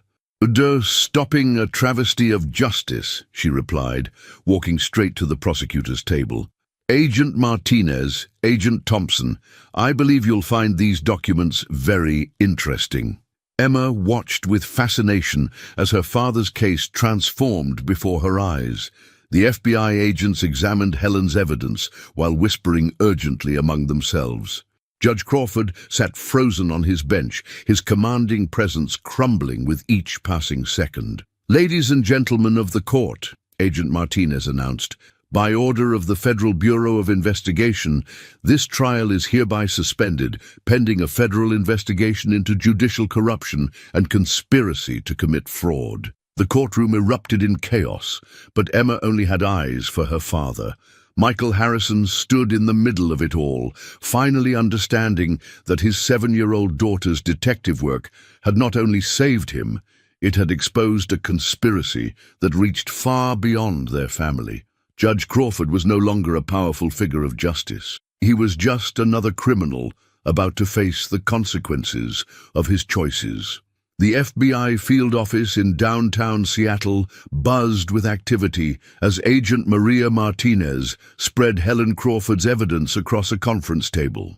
Emma sat between her parents, swinging her legs from the adult-sized chair, her detective notebook open in front of her. "This is remarkable," Agent Martinez said, studying Emma's carefully documented observations. "Most trained investigators wouldn't have caught these behavioral patterns and communication signals." Emma beamed with pride. Detective Emma always pays attention to everything. Agent Thompson, a tall man with kind eyes, addressed Michael directly. "Mr. Harrison, you're the victim of an elaborate conspiracy spanning 3 years. Richard Harrison of Harrison Development Group has been systematically targeting individuals with your surname as revenge against Judge Crawford's ruling in 2021. Michael shook his head in disbelief. But why target random people named Harrison? That's insane. Revenge doesn't always follow logical patterns, Agent Martinez explained. Richard Harrison lost $200 million when Judge Crawford blocked his Riverside development project. But instead of accepting the loss, he decided to corrupt Crawford and use him to destroy other successful people named Harrison. Emma raised her small hand like she was in school. Agent Martinez, how many other people got hurt? The agent's expression grew somber. 17 businesses owned by people named Harrison have been destroyed through fraudulent lawsuits over the past 3 years. Families ruined, careers ended, lives shattered, all because they shared a surname with someone who had nothing to do with the original conflict. Sarah gasped. 17 families. This is monstrous. Helen Crawford, who had been sitting quietly in the corner, finally spoke. I tried to stop him. Stop. For 2 years, I begged William to end this madness. But the money, $921 million in total payments from Richard Harrison, it corrupted him completely. Agent Thompson opened a thick file folder. Mrs. Crawford, your evidence is comprehensive, but we need to understand the full scope. Walk us through how this conspiracy operated. Helen took a deep breath, steeling herself to betray 3 decades of marriage. Richard Harrison established a network of shell companies and offshore accounts. Every time someone named Harrison achieved business success in the Pacific Northwest, Richard would manufacture a legal case against them. William would ensure the case came to his courtroom, then rule in favor of whatever plaintiff Richard provided. Emma listened intently, her young mind processing the complexity. So the judge would always make the Harrisons lose? Always, sweetheart. Whether the case had merit or not, William would find a way to rule against anyone named Harrison. Bankruptcy, criminal charges, business closure, whatever it took to destroy them completely. Michael felt sick thinking about the other victims. What happened to their families, their children?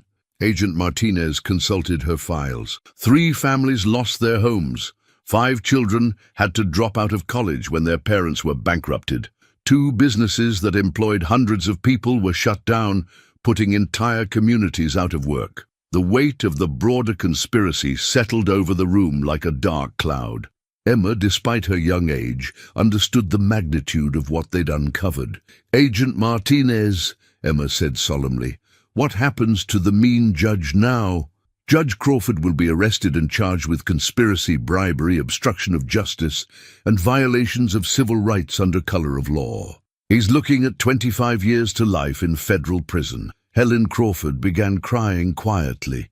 Despite everything her husband had done, 30 years of marriage couldn't be erased overnight. Emma climbed down from her chair and walked over to the judge's wife. Mrs. Crawford, you did the right thing. Sometimes good people have to stop bad people, even when it makes them sad. Helen hugged Emma tightly. You're a very wise little girl. Your father should be proud. Agent Thompson addressed Michael directly. Mr. Harrison, all charges against you are being dropped immediately. Additionally, the federal government will be seeking restitution from Richard Harrison's assets to compensate you and the other victims. But Emma had another question. What about the mean building man, Richard Harrison? What happens to him? Agent Martinez smiled grimly. Richard Harrison will be facing federal conspiracy charges, racketeering violations, and tax evasion. The IRS is very interested in those offshore accounts he's been using to fund this operation. As the meeting concluded, Michael felt overwhelmed by the magnitude of what his daughter had uncovered.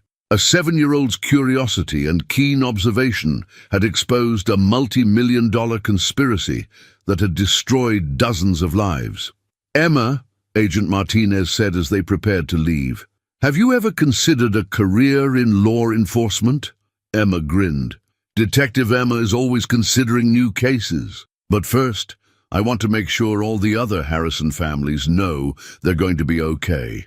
Walking out of the FBI building, Michael lifted his daughter high in the air, spinning her around as Seattle's skyline stretched endlessly before them. "You saved us, sunshine. You saved everyone." Emma hugged her father tightly. "That's what detectives do, Daddy. We find the truth and help the good people win." But even as they celebrated, Emma's sharp mind was already thinking about the next challenge, making sure justice was truly served for all the victims of this cruel conspiracy. The case was solved, but Detective Emma's work was far from over. 1 week later, the Seattle courthouse where Michael Harrison had faced destruction was now the scene of a very different kind of drama. Judge William Crawford sat in handcuffs at the defendant's table, his black robes replaced by an orange jumpsuit, his commanding presence reduced to that of a broken old man. Emma sat in the gallery with her parents, her detective notebook ready to document this final chapter of their ordeal.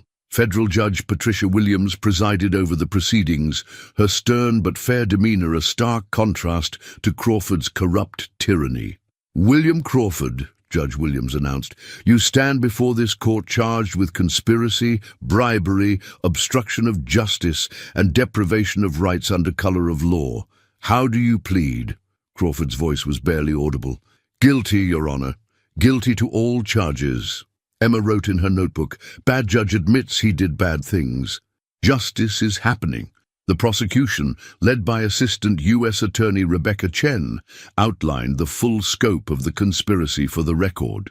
"Your Honor, over a period of 3 years, the defendant accepted $921 million in bribes from Richard Harrison to systematically destroy innocent families, whose only crime was sharing a surname with Mr. Harrison's business rival. One by one, the victims were called to give impact statements. Michael watched in horror as 17 families detailed the devastation Crawford's corruption had caused in their lives. Margaret Harrison, a 67-year-old widow, spoke through tears. "He took everything. My husband's construction business, our home, our retirement savings. We lost 43 years of hard work because a judge decided our name made us enemies." Thomas Harrison, a young father, held his infant daughter as he testified, "My tech startup employed 15 people. Judge Crawford's fraudulent ruling didn't just bankrupt me, it put 15 families out of work during the pandemic." Emma listened to each story, her young heart breaking for these families who had suffered simply because they shared her last name. She wrote, "Too many people got hurt. This is why Detective Emma's job is important." When it was Michael's turn to speak, he stood slowly, looking directly at his former tormentor. "Your Honor, Judge Crawford didn't just try to destroy my business and my livelihood. He put my 7-year-old daughter in danger. He called her a problem and a brat because she was smart enough to see through his lies. A man who would threaten a child to protect his corruption has lost any claim to mercy." Crawford never looked up during Michael's statement, his shoulders shaking with what might have been shame or fear. But the most powerful moment came when Emma herself asked to address the court. Judge Williams hesitated, then allowed the 7-year-old to speak.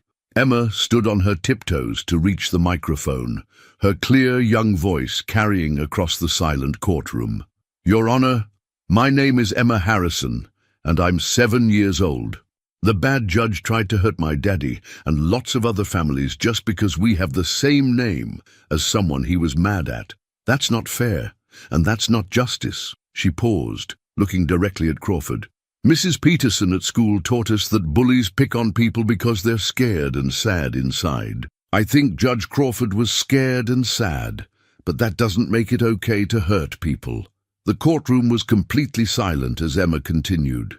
"Detective Emma learned that real justice means protecting good people and stopping bad people, no matter how powerful they are. I hope Judge Crawford learns that lesson too, even if it's too late for all the families he hurt." As Emma returned to her seat, there wasn't a dry eye in the courtroom. Even the court reporter had stopped typing to wipe away tears. Judge Williams addressed Crawford directly. "Mr. Crawford, in 35 years on the federal bench, I have never seen such a systematic abuse of judicial power. You perverted the very foundation of our legal system for personal gain. Crawford finally looked up, his pale eyes meeting Judge Williams' stern gaze. The families you destroyed trusted the system to protect them. Instead, they found a predator in judicial robes who sold their lives for profit. Your actions have not only harmed 17 innocent families, they have damaged public faith in the entire judicial system. Emma watched as Judge Williams delivered the sentence that would define the rest of Crawford's life. William Crawford, I hereby sentence you to life in federal prison without the possibility of parole. Additionally, you are ordered to forfeit all assets and property obtained through this conspiracy. The gavel's bang echoed through the courtroom like thunder. Crawford was led away in handcuffs, his 3 decades of judicial power reduced to nothing in an instant. As the courtroom emptied, Agent Martinez approached the Harrison family. Emma, I wanted you to know, Richard Harrison was arrested this morning at his estate in Oregon. He'll be facing trial next month for his role in this conspiracy. Emma nodded solemnly. Good. Everyone who does bad things should face justice. Outside the courthouse, Michael lifted his daughter high in the air, the same gesture he'd made a week earlier when their nightmare began to end. You did it, Sunshine. You brought justice for everyone. Emma hugged her father tightly, then looked back at the courthouse where so much drama had unfolded. Detective Emma's first big case is solved, Daddy. But there are lots more bad people out there who need to be stopped. Michael laughed, amazed by his daughter's resilience and determination. One case at a time, sweetheart, one case at a time. But Emma was already thinking about her next investigation, her sharp mind always ready to fight injustice wherever she found it. 6 months after Judge Crawford's sentencing, life had returned to something resembling normal for the Harrison family. Michael had started a new company, Harrison Justice Solutions, specializing in helping small businesses navigate legal challenges. Emma had returned to 2nd grade, where she'd become something of a celebrity among her classmates.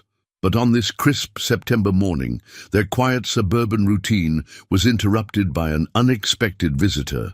The doorbell rang at 8:30 a.m., just as Emma was finishing her breakfast and Michael was reviewing client files. Through the peephole, they saw a distinguished elderly man in an expensive suit, flanked by 2 younger associates.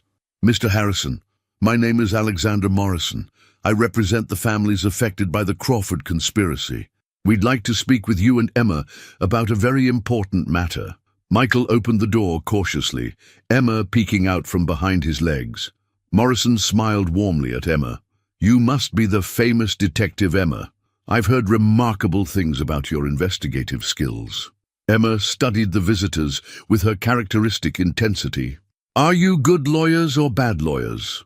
Morrison chuckled. I hope we're the good kind, young lady. We're here because the 17 families whose lives were destroyed by Judge Crawford have come together to create something unprecedented. They gathered in the living room, where Morrison opened a leather briefcase and pulled out an official-looking document. Mr. Harrison, the federal government has recovered $847 million from Richard Harrison's assets and Crawford's hidden accounts. After legal fees and administrative costs, there's approximately $750 million to be distributed among the victims. Michael's eyes widened. That's an enormous amount of money, indeed. But here's what makes this situation unique.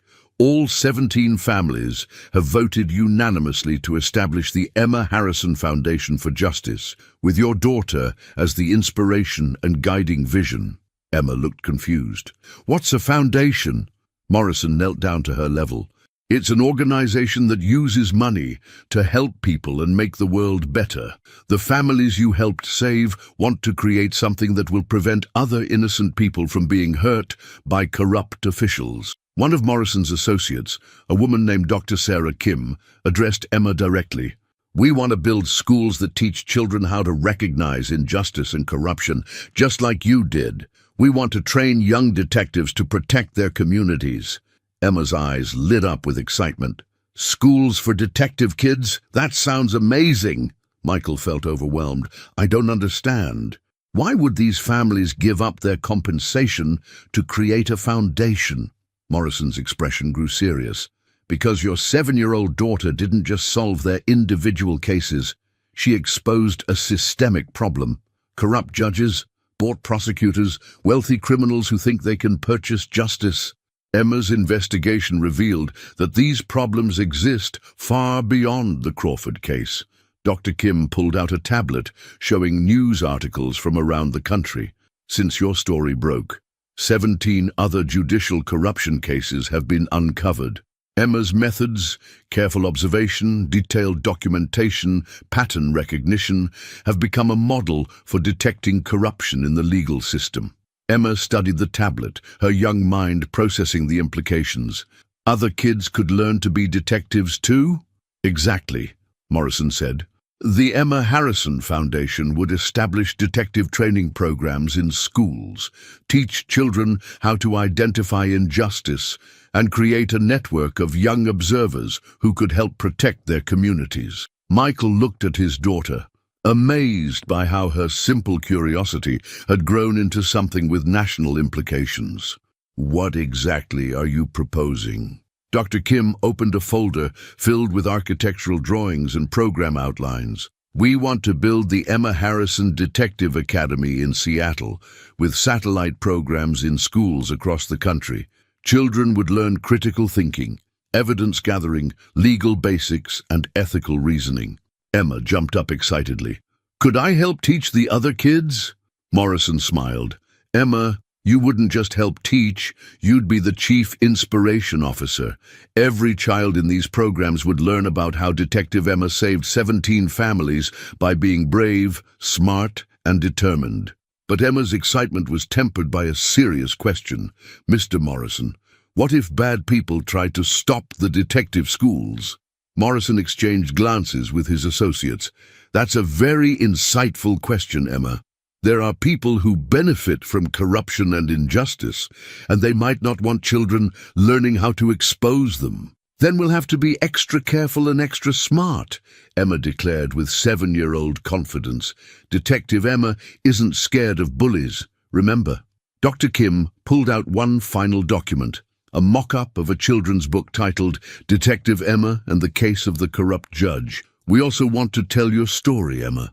Children around the world could read about how a 7-year-old girl brought down a conspiracy worth nearly $1 billion. Emma studied the colorful illustrations showing a young girl with a notebook, observing adults in courtrooms and taking careful notes. Will it help other kids be brave when grown-ups are doing bad things? That's exactly what we hope, Morrison said. Michael felt tears welling in his eyes as he realized how completely his daughter's courage had transformed not just their lives, but potentially thousands of other lives across the country. Emma, this is your decision. Do you want to help create these detective schools? Emma looked out the window at her quiet suburban neighborhood, then back at the adults who were offering to turn her childhood adventure into a force for justice across the nation. Detective Emma accepts the case, she announced solemnly. But I have one condition. Morrison leaned forward. What's that, Emma? Every detective school has to have a rule that kids are never too young to stand up for what's right. Sometimes grown-ups forget that, but kids shouldn't. Morrison smiled and extended his hand for a formal handshake. Deal, Detective Emma. Deal. As they shook hands, Michael realized that his daughter's greatest adventure was just beginning. 2 years later, the Emma Harrison Detective Academy had become a phenomenon that exceeded everyone's wildest expectations.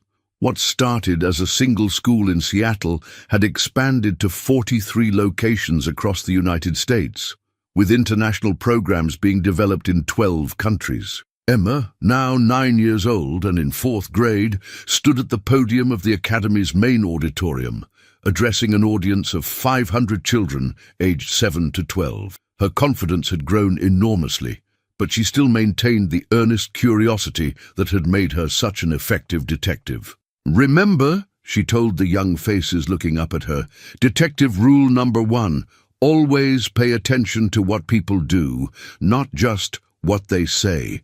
Actions tell the truth better than words. In the audience, Michael watched his daughter with pride that threatened to overwhelm him.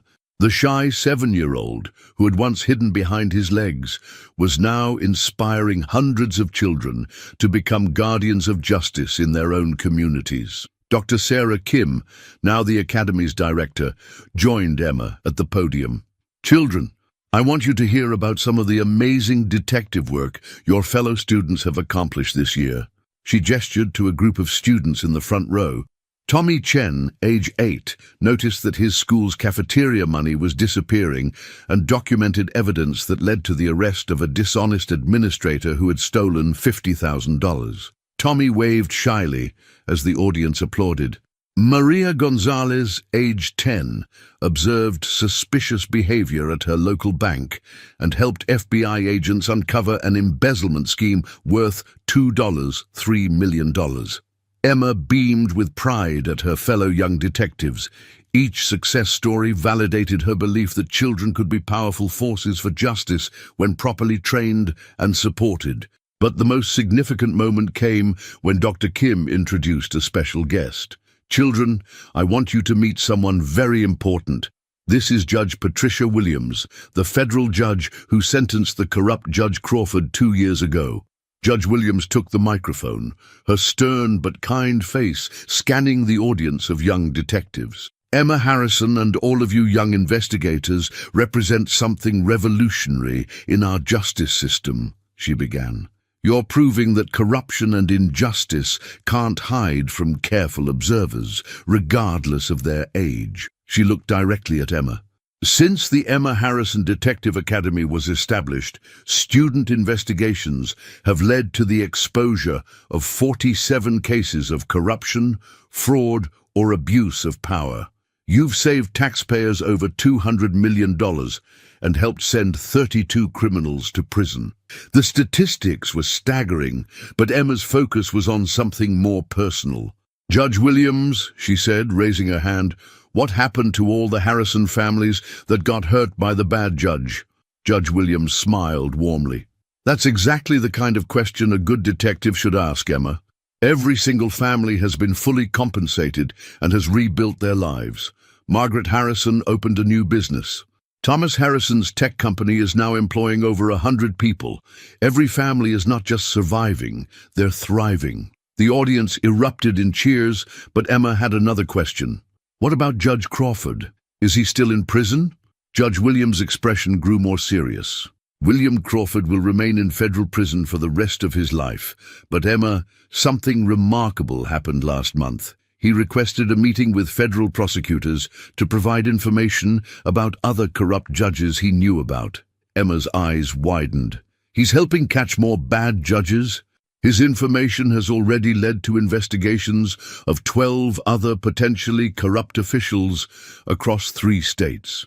Even from prison, the consequences of your investigation continue to expand." Dr. Kim addressed the audience again. "This is why your work matters so much. Every corrupt official you help expose makes the whole system more honest and fair." But Emma had been thinking about something bigger. She walked to the microphone with the confidence of someone twice her age. "Dr. Kim, Judge Williams, everyone, I think Detective Emma needs to tell you about her biggest idea yet." The auditorium fell silent. Hundreds of young faces focused on their inspiration and leader. "What if we didn't just train kids to catch bad grown-ups? What if we trained grown-ups to be better grown-ups in the first place?" Judge Williams leaned forward, intrigued. "What do you mean, Emma?" "I mean, what if police officers and lawyers and judges and mayors had to take classes from kids? What if they had to promise to a 7-year-old that they'll always do the right thing?" The concept was so simple and yet so profound that it left the adults speechless. Emma continued, her young voice carrying remarkable authority. "Detective Emma thinks that grown-ups forget what it feels like to be small and scared. But if they had to look a kid in the eyes and promise to protect people instead of hurting them, maybe they'd remember." Dr. Kim exchanged amazed glances with Judge Williams. "Emma, are you proposing that we create ethics programs where children train adults?" "Yes, kids know when someone is lying or being mean. Kids know what fair looks like. Maybe grown-ups in important jobs should have to pass a test given by kids." The idea was revolutionary. Children not just as observers of the justice system, but as teachers and guardians of its ethical foundations. Judge Williams stood up, addressing Emma directly. Emma Harrison, in my 40 years in the legal system, I have never heard a more important proposal. Would you be willing to work with me to develop this program? Emma grinned, the same confident smile that had carried her through her first terrifying investigation 2 years ago. Detective Emma accepts the case, Your Honor, but I'll need lots of help from all my fellow detectives. The auditorium erupted in cheers as 500 young voices shouted their agreement. Emma looked out at the sea of determined faces and realized that her greatest adventure wasn't behind her. It was just beginning. The little girl who had once hidden behind her father's legs was now leading a revolution in justice, one careful observation at a time. 5 years had passed since 7-year-old Emma Harrison first noticed something wrong in Judge Crawford's courtroom. Now 12 years old and a 7th grader, Emma stood before the United States Senate Judiciary Committee in Washington, D.C., as the youngest person ever to testify before Congress on judicial reform. The marble halls of the Capitol building echoed with her footsteps as she walked toward the hearing room, flanked by her father Michael and Dr. Sarah Kim. The shy little girl who once carried Mr. Peanuts in her backpack now moved with quiet confidence, her detective notebook replaced by a leather portfolio filled with comprehensive reform proposals. The committee recognizes Emma Harrison, founder of the National Youth Justice Initiative, announced Senator Rebecca Martinez, the committee chairwoman. Emma approached the witness table, adjusting the microphone to her height with practiced ease. Behind her, the gallery was packed with young detectives from across the country, their bright faces focused on their leader and inspiration. Senators, 5 years ago, I was a 7-year-old girl who noticed something wrong in a courtroom. Today, I'm 12, and I'm here to tell you how we can make sure what happened to my family never happens to anyone else again. She opened her portfolio and pulled out a bound document nearly 2 inches thick. This is the National Youth Oversight Protocol, developed by 847 young detectives from all 50 states. We've spent 3 years studying corruption cases, interviewing victims, and designing a system where children help keep adults accountable. Senator James Thompson from Texas leaned forward. Ms. Harrison, can you explain how children would realistically oversee adult officials? Emma's response was immediate and confident. Senator, with respect, you're asking the wrong question. You should ask why we need children to oversee adults in the first place. A ripple of quiet laughter went through the hearing room. The answer is simple. Children see things adults miss. We notice when someone's behavior doesn't match their words. We ask questions that adults are too polite or too scared to ask. And most importantly, we're not impressed by titles or power. We only care about fairness. Senator Martinez nodded approvingly. What specifically are you proposing? Emma stood up, her voice carrying clearly through the microphone system.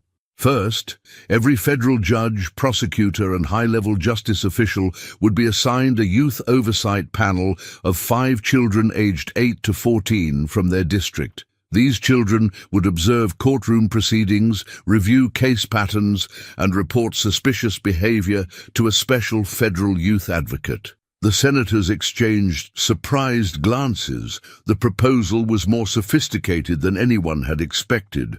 Second, all justice officials would be required to attend monthly Ethics Through Young Eyes sessions, where they explain their decisions to children and answer questions about fairness and integrity. Senator Thompson looked skeptical. Miss Harrison, don't you think this could interfere with the serious business of the courts? Emma's brown eyes flashed with the same intensity she'd shown at age 7. Senator, with respect, Judge Crawford thought his business was too serious for a 7-year-old to understand. He was wrong. In 5 years, youth oversight programs have identified 63 cases of corruption that adult authorities missed. She pulled out a chart showing statistics that made the senators lean forward in their chairs. Youth-identified corruption cases have recovered $1. $2 billion in stolen funds, prevented 47 wrongful convictions, and led to the removal of 28 corrupt officials. The question isn't whether children should be involved, it's why they weren't involved sooner. Dr. Kim, sitting in the gallery, wiped away tears of pride as she watched Emma present years of research and advocacy with the skill of a seasoned professional. Emma continued, "But our most important proposal is the National Children's Justice Hotline. Any child, anywhere in America, could call or text when they see injustice. Trained youth advocates would investigate and coordinate with federal authorities." Senator Martinez asked, "How would you prevent false accusations or misunderstandings?" "The same way adult investigators prevent them, through careful documentation, multiple witnesses, and thorough verification." "Children aren't careless with accusations, Senator. We understand that words have power." Emma paused, her voice growing softer but more intense. 5 years ago, 17 families were destroyed by corruption worth $921 million. If there had been a system for children to report suspicious behavior, Judge Crawford's conspiracy would have been stopped in months, not years. She looked directly at each senator in turn. How many families could have been saved if someone had listened to the children who noticed something was wrong? The hearing room was completely silent, except for the soft clicking of cameras capturing this historic moment. Senator Martinez spoke for the committee. "Ms. Harrison, your proposals will be given serious consideration. But I want to ask you something personal. What drives you to continue this work?" Emma thought for a moment, then smiled the same confident smile that had carried her through her first terrifying investigation. "Senator, Detective Emma learned something important when she was 7 years old. Being small doesn't mean being powerless. Being young doesn't mean being wrong, and being scared doesn't mean giving up." She gestured toward the gallery filled with young faces. "Every one of these kids represents a family that corruption didn't destroy, a criminal who got caught, or a victim who got justice. We're not trying to replace adults, we're trying to help adults be better." Emma closed her portfolio and looked directly into the television cameras broadcasting live across the nation. "To every kid watching this, you're never too young to stand up for what's right. You're never too small to make a difference, and you're never alone when you're fighting for justice." As applause thundered through the hearing room, Michael Harrison watched his daughter with amazement and pride. The little girl who had once hidden behind his legs was now addressing the entire nation, leading a revolution in justice that started with a 7-year-old's simple observation that something wasn't fair. 6 months later, the Youth Oversight Protocol was signed into law, establishing the first systematic role for children in overseeing the American justice system. Detective Emma's greatest case was complete, but her legacy would protect families for generations to come. Standing on the Capitol steps after the historic vote, Emma looked out at the sunset over Washington, D.C., and smiled. "Detective Emma's work is never done," she said to herself, already thinking about her next case. In the distance, the bells of justice rang out across America, carried forward by the clear, brave voices of children who refused to let injustice hide in the shadows. The little detective who had saved